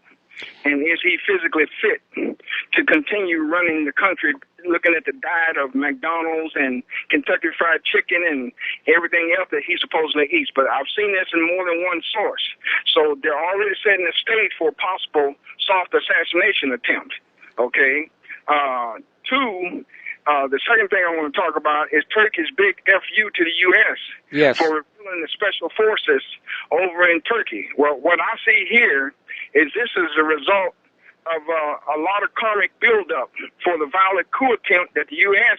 tried against Erdogan back last year. I don't know if one would be inclined to agree, but that's just the way I see it. Now, as far as Trump's appointments, as Sessions and all the others he's tried to appoint, he's finding that in these appointments there really are no men. He and Putin are about the only two men among so-called men left. And when it comes to statesmen, what you have are men with physical appearance but no physical attributes to get anything done. Now, the fourth thing I want to say, and I think one of the most important things, is the guy who called in a couple of calls ago about William Crystal. I don't know if he know, I don't know if you knew this, but William Crystal is the great-grandson of Leo Trotsky of the Bolshevik Revolution in Russia. I did not know that. What does that tell you? Yeah, I was unaware of that. Okay, that's about all I have to say. Thank you. All right, well, you're welcome. Getting on back, yeah, I've been seeing all these stories all of a sudden, and this is more of the same thing where Donald Trump is mentally unstable. We've got to get him out under the 25th Amendment. Now they're trying to say, oh, well, he's too old for the job, like Hillary wouldn't have been, and he can't keep it up, and they're still trying to figure out some way to destroy the Trump brand in the minds of the American people, and it's failing miserably. His numbers are going up. The corporate media's numbers are going down. And again, they're trying to destroy the brand. They're trying to make it so that people don't feel sympathy and support for Trump ahead of some more dramatic means to get him out of the Oval Office. And I fear greatly that if they're not able to impeach him, get him out under the 25th Amendment, or force him to resign, yes, they will try and kill him. It does seem to be headed that way indeed. Okay, we're coming up on the top of the hour. I've got callers waiting on the line. I'm going to wait until after we go into hour number 3 here. Meanwhile, over in Baltimore, a little bit of an embarrassment. A police officer tried to plant drugs on the house of a suspect, walked down the alley, put the drugs down, walked back, turned on his body camera, then went on back, pretended to search, found the drugs, and they went to do the arrest. Didn't realize that when you turn on the body cam, it automatically saves what happened for 30 seconds before you turned the switch on, and so the video captured him planting the evidence. So, again, bad cop, no donut. We got to take a break for station identification. Back with more phone calls after these few words. And aloha, America. Welcome back to the show. We're going to go right back to the phones here. It's hour number 3. The phone lines are open, 800-313-9443. Rick in Arizona, aloha. Welcome to the show. What's on your mind? Yeah, Mike, I'm just talking about that cop, saying that he might have been under the influence of prescription drugs. That would be saying, well, the police department was letting him work while he was under the care of a psychiatrist, because that's the only place you're going to get prescription drugs, right? No, you can get prescription antidepressants from an ordinary doctor, and again, because it's considered okay in the medical industrial complex, police are allowed to take the same prescription drugs as anybody else until somebody officially says there is a danger here, and people in a position to cause harm carrying a gun, police, security guards, whatever, should not be allowed on these medications. They're going to still be allowed to use them. Right now, the way the system is set up, there is no reason, or there's no mechanism for saying police officers on duty carrying a gun should not be allowed to have these medications. And therein lies the problem. As long as the link between these medications and violence is being suppressed to protect the profitability of the pharmaceutical companies, these kinds of tragedies are going to continue. And the cases where death or mass shootings happen make the news, but we know there are other correlations. There's a strong correlation between the penetration of these drugs into the American marketplace and the increase in per capita instances of domestic violence. And I'm trying to collect the data regarding road rage, bar fights, and other less lethal forms of aberrant, erratic, spontaneous violence. Because I think there's a case to be made there. And I'm not the only one. Congress did see a reason to hold hearings on this, but under lobbying efforts from the pharmaceutical industries, they chose to do nothing. And because of that, it was perfectly legal for this Officer Noor to be on these medications as long as they were prescribed by the appropriate medical practitioner. Okay. Now, the Minneapolis Tribune is reporting that the driver's side police officer was fearing an ambush, and she may have been a decoy. Now, there's a lot of tension in Minneapolis right now, and so I'm going to go with this as a possible false flag to balance the scales and give the black community some satisfaction. I'm going to go with the Minneapolis Police Department is trying to come up with any kind of a story that's going to save him from a multi-million-dollar civil lawsuit. Yesterday it was fireworks. Yesterday they were saying, the guy responded to fireworks, and then somebody pointed out fireworks are illegal in that state, and so now this idea, he was afraid of an ambush. Okay, they're trying to protect themselves from a civil lawsuit at this point. And I want an answer to the question if this Officer Noor was on these medications, if for no other reason than to rule them out. Yeah. Well, at least the blacks got some satisfaction out of it. I don't see how that. There's a lot of tension. That cop shot that guy last year, and Minneapolis is a pretty dangerous place for cops right now. I'm just saying. I'm not buying it. We're talking about an Australian woman in her pajamas. It doesn't really feel right to me. All right, Rick, we're going to let you go. Thank you very much here, and we're going to switch to James in Anaheim. Aloha. Welcome to the show. What's on your mind? Hi, long-time listener of about an hour, first-time caller. I'm sorry I've never heard of you before, but you're amazing. Thank you very much for bringing me on. I'm totally ecstatic that somebody turned me on to you. Thank you. 2 things to load up. You're welcome. 2 things you could load up in your mental database: Seth Rich and Natalia testifying. In regards to Seth Rich, add Kim.com, because at a certain point, Kim.com said, "Hey, I have proof to that Seth Rich, his code name or his username or whatever was Panda, that he was the Podesta WikiLeaks." And expose all that information. Of course, she's dead now. So that's one question. Do you believe that? The question really is: do you believe that there needs to be a more thorough investigation? That's one question. In regards to Natalia testifying, it almost appears as like she can't wait. She's baiting these guys to bring her in front of Congress so she can make fools out of the DNC, which I can't wait for. Do you believe that's kind of happening right now? That's my second. Okay, well, let's start with the first one. First of all, there are other indications that Seth Rich was the leak of the DNC Podesta emails to WikiLeaks. For one thing, the leaked emails stop just before he was murdered. Second of all, Kim.com had the confirmation of that. Some of Seth Rich's own family came on out and said that he had told them he was the leak. Of course, they're now all being hushed up around there as well. But somebody did a forensic analysis of the meta tags on the files that were leaked and discovered that they'd been copied far too quickly to have been copied over the internet by Russia or anybody else. They had to be copied by somebody who had access to the actual physical server.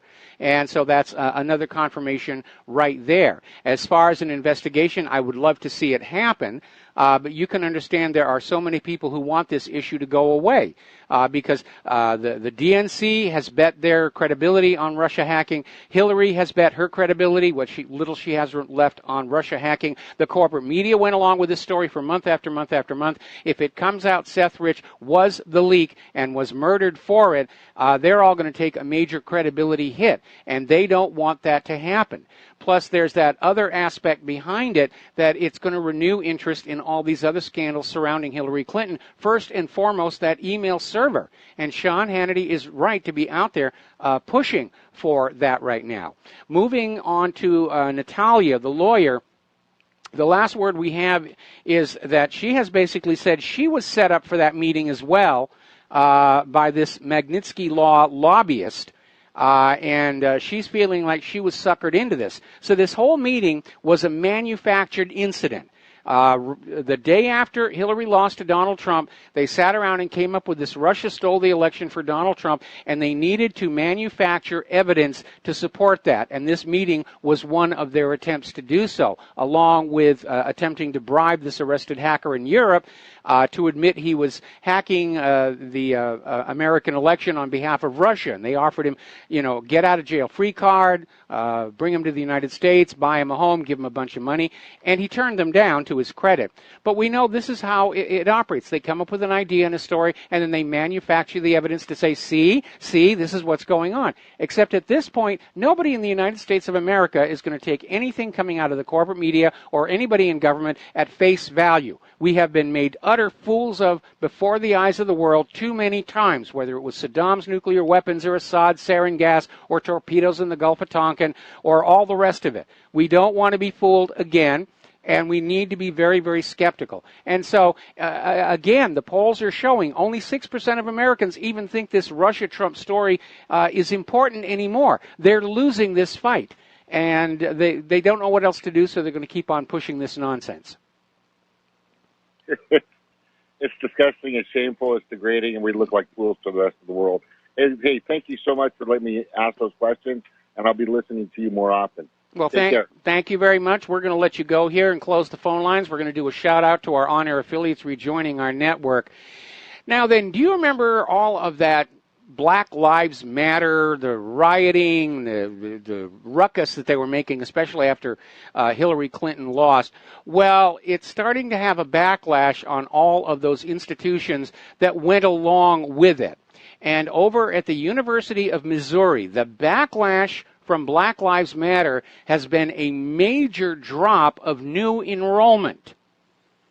Young people do not want to go to a university to be caught up in political infighting. They want a degree that will get them a job. They're starting to understand that they're not likely to get that. And so apparently between 2015 and 2016, enrollment at the University of Missouri dropped 23%. And for the coming fall term, it's dropped another 16%. It's estimated this is going to cost the University of Missouri $14.5 million, and the university is already starting to lay people off in response to that. Now, political correctness has just gone way over the shark. And I apologize if I'm using the wrong gender pronoun for the shark, but that's just the way it is. Apparently, the International Olympic Committee is abandoning gender testing and will allow men who think they are women or who've gone through the surgery to compete against real biological DNA women in all events. Now, the reality is that having the surgery and taking hormones to grow breasts does not turn you into a woman. Genetically and biologically, you are still a man with the inherent strength advantage over women. We were hearing just a couple of months ago about this man who thought he was a woman, allowed to compete in women's wrestling, and to nobody's surprise, swept the championships. And this is a case where this idea of gender fluidity is just getting to the point of ridiculousness. The Olympics are supposed to celebrate the best in athletic competition. And it's become another political battleground. And I can imagine right now there are a lot of young women who are training for the Olympics who are just realizing, I should just quit. It doesn't matter how hard I work or how much I train. If there's some guy who thinks he's a woman who's allowed to compete against me, I'm going to lose. It's ridiculous. It is utterly ridiculous. Now, apparently the United States is not the only place that is having an issue with election fraud. Apparently, over in Great Britain, the Electoral Commission is warning of a troubling rise in voter fraud and suggestions that Labour could have been boosted by students voting for them twice in the recent general election. Apparently, students are legally allowed to register at both their university address and their home address. They're only supposed to vote in one location, but nobody is checking for it. And apparently somebody did a survey, and some of the students did admit that, yes, they voted twice in both locations. Apparently, violence over in Baltimore has reached a point where this 44-year-old mother has come up with a symbolic gesture. Erica Bridgeford has basically come on out calling for a single murder-free weekend, trying to impose a 72-hour truce just once to establish that it can be done. So why are all our cities engulfed in gun violence at a time when supposedly guns are being controlled? Look at Chicago, the model of gun control in America and the murder capital of the entire country. Well, interestingly enough, an ex-Chicago gang member has come on out, did a video statement saying what's going on is in the gang-controlled areas, somebody is literally dumping crates of guns in the alleys, not just semi-automatic, fully automatic Class 3 firearms. And he's alleging that it is the U.S. government trying to kick off urban warfare to justify the declaration of a national emergency and gun confiscation. And if you look at what the U.S. government was doing with Fast and Furious, the U.S. government was gun running to ISIS and Al-Qaeda in Syria. It's not beyond the realm of possibility that that's what's going on here. Okay, let's get into science and health here. Apparently, State Representative Craig Hall of Utah is basically out there pushing for a law that will allow children to use sunscreen at school without a doctor's note. Up until now, students going to a school, if they have some kind of lotion or whatever, they have to have a doctor's note. And this state representative says, no, we shouldn't have that. Students should be allowed to use sunscreen at school without a doctor's note. I wonder how much stock in the sunscreen companies State Representative Craig Hall happens to own, for two reasons. First of all, if you're in school, except when you're out there for physical education, you're indoors. You don't need sunscreen. And by the way, they admit that this state representative is an unabashed proponent of sun protection. Best sun protection, big hat, put on some clothes. And the other aspect, of course, is we know that a lot of these sunscreens have dangerous chemicals in them. What they're trying to do is get these little kiddies into the idea of slathering on the sun lotion all the time to turn them into dedicated, loyal consumers of yet another questionable product. And speaking of questionable product, this is over at this store, apparently TV station WTVD did a study and found out that makeup being sold to tweens and little girls actually contains asbestos. And they're saying, are these cosmetics safe for girls and teens? And I would add to that adults. Because the cosmetics companies have a little bit of a loophole they like to use. Because cosmetics are external, they are not subject to the same stringent requirements for ingredients and safety as food would be. But it's a myth that cosmetics stay on the outside of your skin because the body is very porous. If you ever take a physiology course, one of the experiments they will do is rub garlic on the bottom of your foot and then time how long it takes for you to taste it in your mouth. And so all of these chemicals being put on the skin of these children, it is getting inside them. So apparently tests were conducted on these products at a private lab in Greensboro, North Carolina, and asbestos was discovered in this product called Just Shine Shimmer Powder. Now remember, it can take 10 to 40 years for symptoms of mesothelioma to appear. These teens and girls may already be in trouble and they don't know it. Won't know it for a while. This is getting a little bit dangerous here. An FDA panel is recommending approving a leukemia treatment that actually alters the genes of the patient. And it sounds like the stuff of science fiction.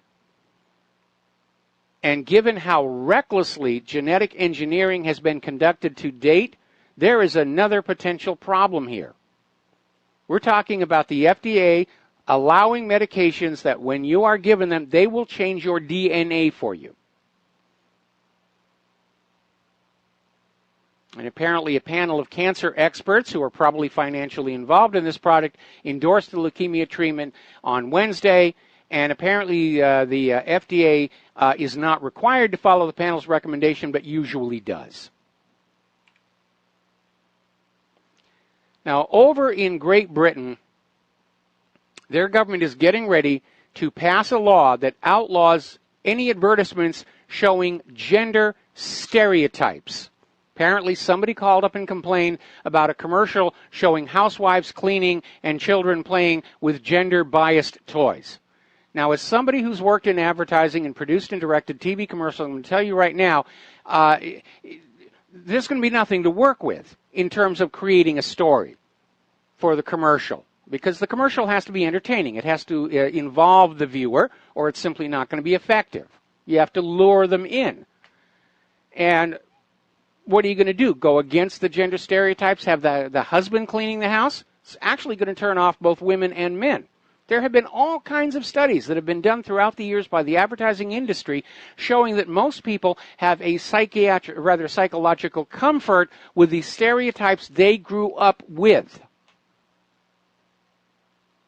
But again, liberals are still clinging to that belief that if they change the environment, they can change your brain. Even though it has been disproved, even though Margaret Mead's coming of age in Samoa, which started all of this stuff, has been revealed as an intellectual fraud. They still keep pushing on this idea. Okay, we're coming up here on a commercial break. When we come on back, we've got some stuff about computers. Join us on the air, 800-313-9443. We're going to try and switch machines and get a better sound quality connection over this next break. So we'll be right back. And aloha, America. Welcome back to our show here. We're going to go to the phones. Sean in Seattle. Sean, aloha. Welcome to the show. What is on your mind today? Hey, how's it going, Mike? Just wanted to mention that I haven't heard you talk much about the net neutrality or whatever, and I was just wondering what your take was. I don't fully understand it. I know that they were trying to, the internet is a different thing, but I know they're trying to just suppress the internet like they're trying to make it into like TV, like cable, where it's like you can only watch or see one thing or whatever. But anyway. Okay, well, basically, in brief, net neutrality, as the internet began to grow, net neutrality was a principle that all carriers had to carry all traffic, and it came out of a principle called common carrier, which was itself a result of the breakup of the Bell Telephone Company into the regional telephone companies, and arguments over whether this telephone company had any obligation to carry the traffic originating at this telephone company over here and ending at this telephone company over here. And so it was established that, yes, all of the telephone companies, although they were broken into separate companies, the telephone system had to be run as a single network with equal access to everybody. And, of course, that was a good idea. Net neutrality was a continuance of the same thing. Now, the idea, they want to get rid of net neutrality in order to provide a fast lane on the internet that will be available to content providers willing to pay the fee, such as the streaming video people and so forth. And obviously, for small websites like myself, we would be relegated to the slow lane. And so it's basically taking the internet and prioritizing it for the benefit of large corporations. Which is devastating. I mean, this is horrible. Well, it may be the reason why I'm not getting the broadband speed that I'm paying for out here under Spectrum. But, of course, Spectrum's already been sued by the state of New York for advertising so much bandwidth and not being able to deliver it. Right. So what's Donald Trump's take on it, or side on this? Because I heard he agrees with he's trying to get rid of net neutrality. Okay, he's not trying to get rid of it. He originally was on board saying net neutrality should remain. It's the large corporations and the corporate media and the internet service providers themselves want to get rid of it in order to make more money and to have more control over what computer users are seeing and doing, to run more commercials, to sell more movies, and so forth and so on. Okay, so that's just going to be on the back burner until they figure it all out, or when's the final say on all that? Well, the final say is the FCC has basically ruled net neutrality no longer exists, and we're already starting to see a very obvious disparity in the quality and bandwidth of service between these large content providers and the smaller operators. Wow, so I know people have asked you this before, but it's like, what, you know, it's like things don't look like they're doing so good right now. I mean, it's like I try to tell all my friends what's going on, and that people need to be, vigilant and know they need to pay attention on what's going on and everything. And I mean, it doesn't look like Donnie Boy is winning too many battles here. No, he is definitely corralled and controlled. We know his own people are lying to him. We know for a fact that the CIA lied to Donald Trump and told him it was beyond a doubt Assad had gassed those people at Idlib, and Donald Trump went and launched that disastrous cruise missile attack. And Donald Trump is hardly the first president who was being lied to by the CIA in order to manipulate him. They were doing it to John F. Kennedy. And they lied to Kennedy about the Bay of Pigs. They lied to Kennedy about Vietnam. And we have too many people at the tops of these intelligence agencies who think they're actually running the country. When J. Edgar Hoover was in charge of the FBI, he called his own office the seat of the American government. Mm-hmm. Yeah, that's right. So Trump needs to go on the offensive. He needs to get aggressive. He's got to regain the initiative, and he needs to understand that loyalty in Washington, D.C. is not automatically to the person who is signing your paycheck and who is nominally your boss. There are lots and lots of hidden allegiances all over the place. And Trump, again, he was as naive coming into the White House as Jimmy Carter was. We got to take a break here for commercials. We'll be back with another phone call after these few words. Aloha, America. Welcome back to the show. We're going to go back to the telephones here. Tony in Puerto Rico. Aloha, Tony. Welcome to the show. What's on your mind today? Yeah, aloha, Mike. Listen, Mike, I have a two-part question. You just answer it the best way you can. Okay. My first question is this. What did Adolf Hitler gain besides power going after the Jews and other minorities? My other question is this. If Joe Kennedy Sr. wasn't such an appeaser, would he have been President of the United States?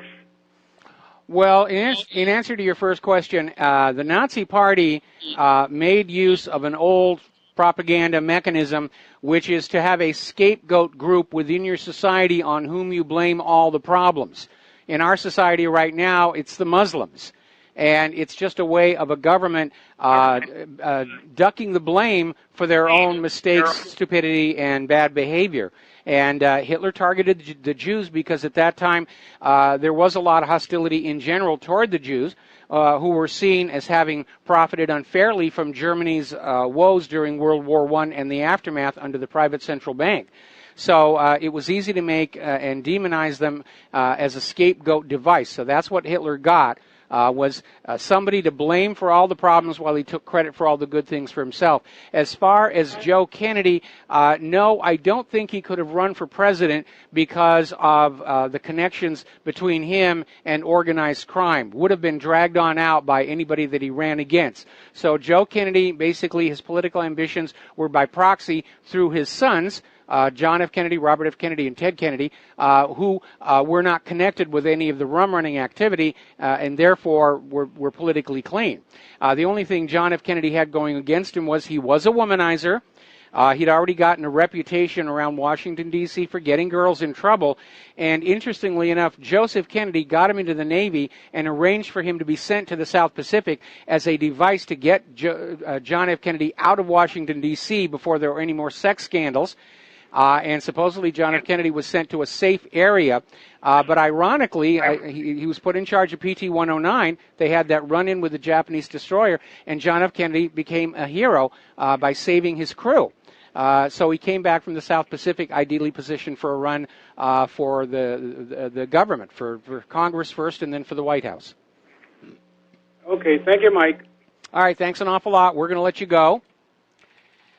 And moving on down here, there is a new ransomware floating around, discovered by InfoSecurity. And the good news for us ordinary home computer users is this ransomware is not interested in us. Whoever designed this one, it is specifically targeted on large enterprise entities, schools, hospitals, factories, companies, because it's demanding a huge ransom for the unlock key more than any one individual user could use. So less of an annoyance for us, but again, huge losses to our economy at a time when we cannot afford it. Where is the NSA, the FBI, and the CIA in the face of this very clear and present danger to the American economy and our IT infrastructure, which we're told the NSA is supposed to be protecting?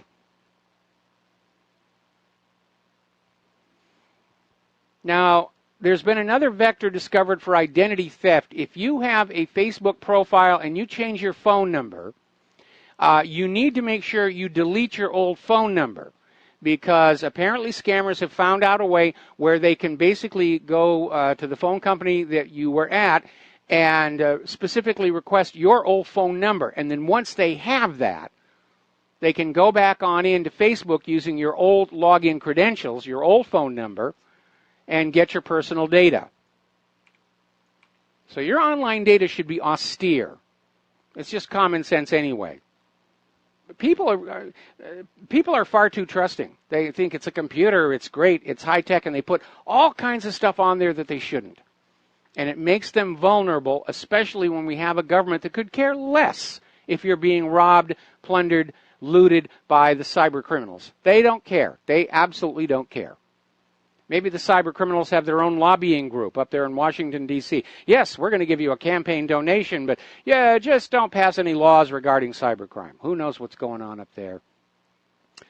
Now, Elon Musk, who's the CEO of Tesla and SpaceX, is out there on his soapbox saying that artificial intelligence must be regulated, saying we need to do it now because by the time we are reactive in AI regulation, it is going to be too late.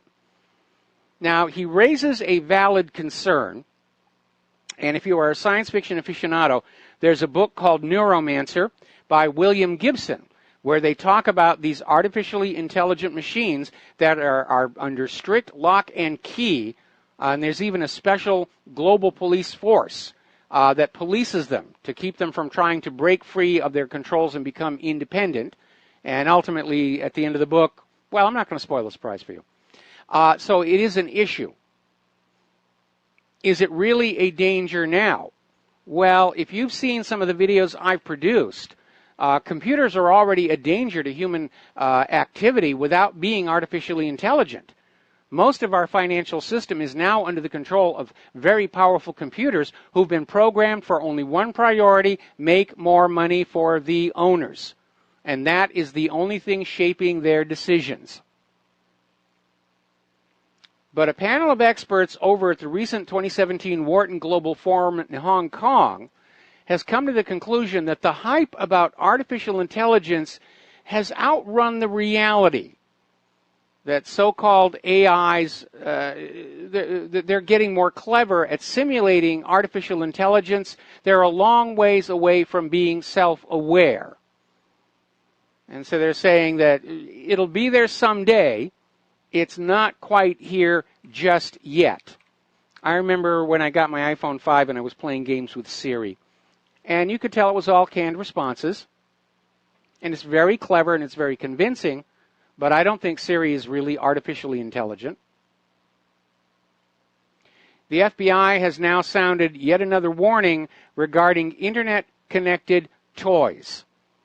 And these are toys that have cloud-backed features like speech recognition or online content hosting. And the FBI is warning that these toys place the privacy and safety of children at risk because of the large amount of personal information they may be unwittingly disclosing to be intercepted by hackers. Little kids don't understand discretion. And they may be just saying things in their conversation with this device that would be better kept private.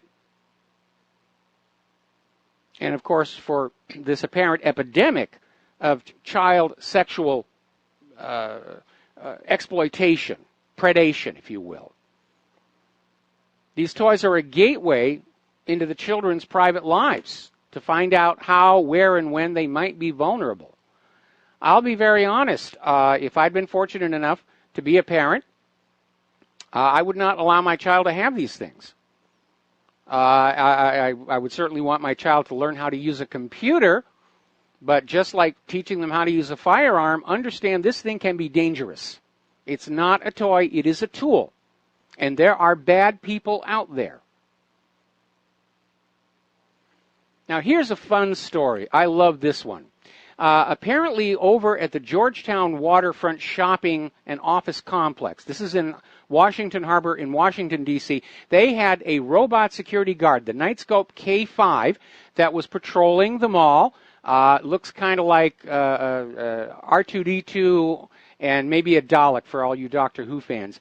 And it was supposed to be this crime-fighting robot that could rove the streets and monitor for suspicious activity, and it's been used in a lot of places across the United States.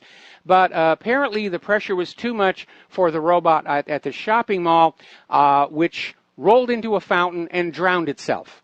So this robot security guard committed suicide, and all I can wonder is, what did this robot know about Hillary Clinton? This is a good story. I agree with Donald Trump on this one. There is a robotics competition going on, international robotics competition taking place here in the United States of America, and because of the travel ban, this girls' Afghan robotic team were banned from entering the country, and Donald Trump made the appropriate phone calls to get them access. So these Afghan girls are coming on over. They're going to take part in this robot competition. And I think these robotics competitions are really, really cool. And it's nice to see kids getting involved with that sort of thing again, because I'm a big science buff, and I used to play a lot with robots. And actually, my nephew went through a phase where he was part of his high school robotics club. So I crated up all of my robots and I sent them to him. He's into other things now. Another warning coming on out, this from CBS News. Tech may replace half of all low-skilled jobs in the United States. This is based on Ball State University. And basically saying the more robots that come on in, the fewer jobs there will be for human beings. And that means ordinary workers are going to have even less money to take into those shopping malls. And we're starting to see these robots come on out that can do basic skills like bricklaying. But we have to have jobs. There has to be some mechanism by which the wealth that has accumulated at the very top of our economy, and the wealth differential in this country is at record levels, it has to be recycled down to the bottom so that working people and middle class can trade their labor and their skills for decent wages and salaries in order to care for themselves and have enough left over to pump back into the economy at the shopping malls, at the car dealerships, at the appliance store, at the real estate office. And I am seeing all these CEOs who are saying, oh, we can't raise the minimum wage, it's going to cost me money, not understanding that collectively their employees are also collectively their customers. There is a clear correlation between the suppression of high wages and salaries in this country and the retail Mageddon we're seeing in front of us. But the money junkies can't see beyond the end of their own wallet, and they just don't seem to comprehend what's going on over there and why the system is locking up.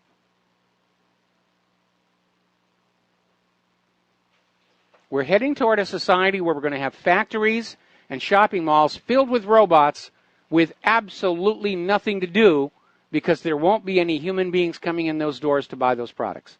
That's where we're headed right now. I think maybe there is some regulation that would be justified, saying that if there is a job a human cannot do, that is the appropriate place for a robot. But if there is a job a human can do, then we shouldn't have a robot there. We have to make sure people are able to work. We can't just put them on welfare. Nobody will pay for it. And we don't want to disincentivize the desire to work and produce quality products. I mean, if you look at the disaster that communism turned into, because there was no incentive to excellence in that society, we don't want to go down that road. Now, apparently, Segway's latest two-wheel transporter toy, the hoverboard, has turned out to be disturbingly easy to hack. And researchers at IOActive basically looked at the Segway Mini Pro, and they found the wireless link between the machine and its mobile app, apparently you drive it with your smartphone, was insecure, allowing anyone in radio range to basically go on in and commandeer the rides. In other words, it could basically face plant you. Isn't this fun? Boom. It amazes me knowing how widespread cyber mischief is, that they're not taking the time to make these systems just a little bit more secure. And it wouldn't take that much to do.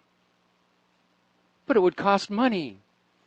Remember that disturbing number that came on out? Most countries, the ratio of CEO pay to worker pay is anywhere between 10, maybe 15. Here in the United States of America, it's 450 to 1. CEOs, on average, are making 450 times as much money as their workers. That's why they're opposed to a minimum wage. They don't want to give up all the goodies. They think it's all supposed to flow to them. And it's a nice fantasy, but in the long run, it cannot work. All right, we're going to grab a phone call here. Tim in Hot Springs, Arkansas. Aloha. Welcome to the show. What's on your mind? Hey, Mike, it's Tim. I called you several months ago about the Gold Trail, and I just wanted to apologize for using you, but it was a really good deal. It cost them a few $1 million to move that stuff, and I know it's hard for you to believe that, but go back to the Revolutionary War and who that the British actually surrendered to, and they surrendered to the French. Yes. And that gave them billet power, and that's how I was able to trace all of that, was because the French army still moves around America easily, and it was actually easier to trace than I thought it would be. But you've got a lot of smart people listening to you, and you know they can come up with a lot of this stuff themselves, and they can do a whole lot better than I can. But yes, it worked out really good. They had to move everything out of their tunnels over there, and I really enjoyed being able to do that with you. But I did want to call and apologize for using you. Now, the best thing is we're down to 4 of 10 now in the CIA, which is really good. And but if you notice, there wasn't a single story about the gold for like 3 months after that. And that was a blessing for me to be able to do that.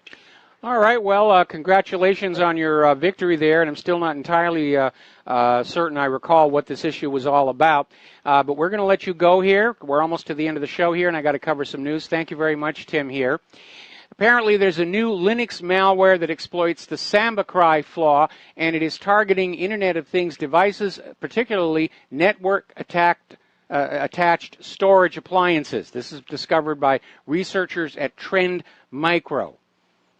And again, look at what a huge problem this is, and our government seems oblivious to it. There's only one of two possible explanations. All of these 3-letter agencies, NSA, FBI, CIA, are totally incompetent, or they are the ones behind the cybercrime wave. It is just another way of plundering the American people like civil forfeiture. Now, over the last couple of days, been a lot of earthquakes over at the western end of the Aleutians. The planet is kind of rocking and rolling. Big quake down in Peru. We're getting a swarm down in Hawaii. Looks like the Earth is just kind of getting restless here a little bit. All right, we're going to take a break for commercials. We'll be right back. And in point of fact, don't join me on the air because this is the last segment of the program, and I don't take calls in that last segment. We need to move that bump to another location in the program here. Now, as you know, next month on the 21st, there is going to be a magnificent solar eclipse all across the United States of America. The path of totality stretches from the west coast to the east coast, and I imagine everybody's getting excited about this. I've never seen a total solar eclipse in my lifetime. It's on my bucket list. And if I were on the mainland, I would be making plans to try and drive on up there. And I imagine that's going to be true for a lot of people. And it has led to Oregon officials telling the citizens that are living along the path of totality to basically stockpile food and be prepared to basically stay at home because the roads are going to be jammed. And everybody there's going to be horrible traffic jams, and people are just going to have to be taking care of themselves while the amateur astronomers come on in, watch the eclipse, and head on back. And that does make a lot of sense, and obviously it applies to everybody living along the path of totality. So if you're along that part of the United States, go and look at the predicted path of totality, and if you're living in that path of totality, common sense. Have some extra food, extra beverages, water, batteries, TV, whatever. you're going to be basically camping out, isolated in your own home, and the roads are going to be jammed because this is one of nature's most magnificent spectacles. And photography does not do it justice. And again, I encourage you to go see it. And if you're on that path of totality, I encourage you to just understand there's going to be a monstrous traffic jam all along that path of totality. And I imagine the oil companies are going to be very happy. People are going to be buying a lot of extra gas. I'm sure they'll be coming in from 2-3 states away in many cases, because it's a once-in-a-lifetime opportunity to see that. Now, apparently there's a new Monsanto product out there, and the EPA has just approved it for Monsanto.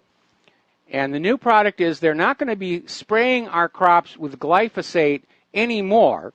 They're genetically engineering the plants to produce their own glyphosate internally through a process called RNA interference.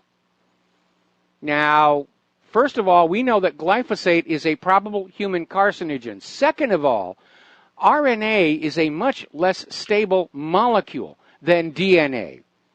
It can mutate very rapidly generation to generation. Ebola is based on an RNA strand, and it can change as much as 10% of its structure in a single generation. So tinkering with RNA could get out of control very, very quickly. And again, the degree of recklessness and lack of respect for the dangers here is frightening. Apparently, Canadian researchers spending only $100,000 were able to reconstitute an extinct smallpox virus using several mail-order samples of genetic material. And I have to wonder why. I guess maybe smallpox vaccine sales are slowing down or something. All right, there's the music. Time for me to get on out of here. Please stay tuned for John Stadtmiller's program. Take what you learn here, share it with everybody that you know. We have to keep pushing back against this wall of propaganda that is coming down on us even now. We'll be back tomorrow. Aloha, America.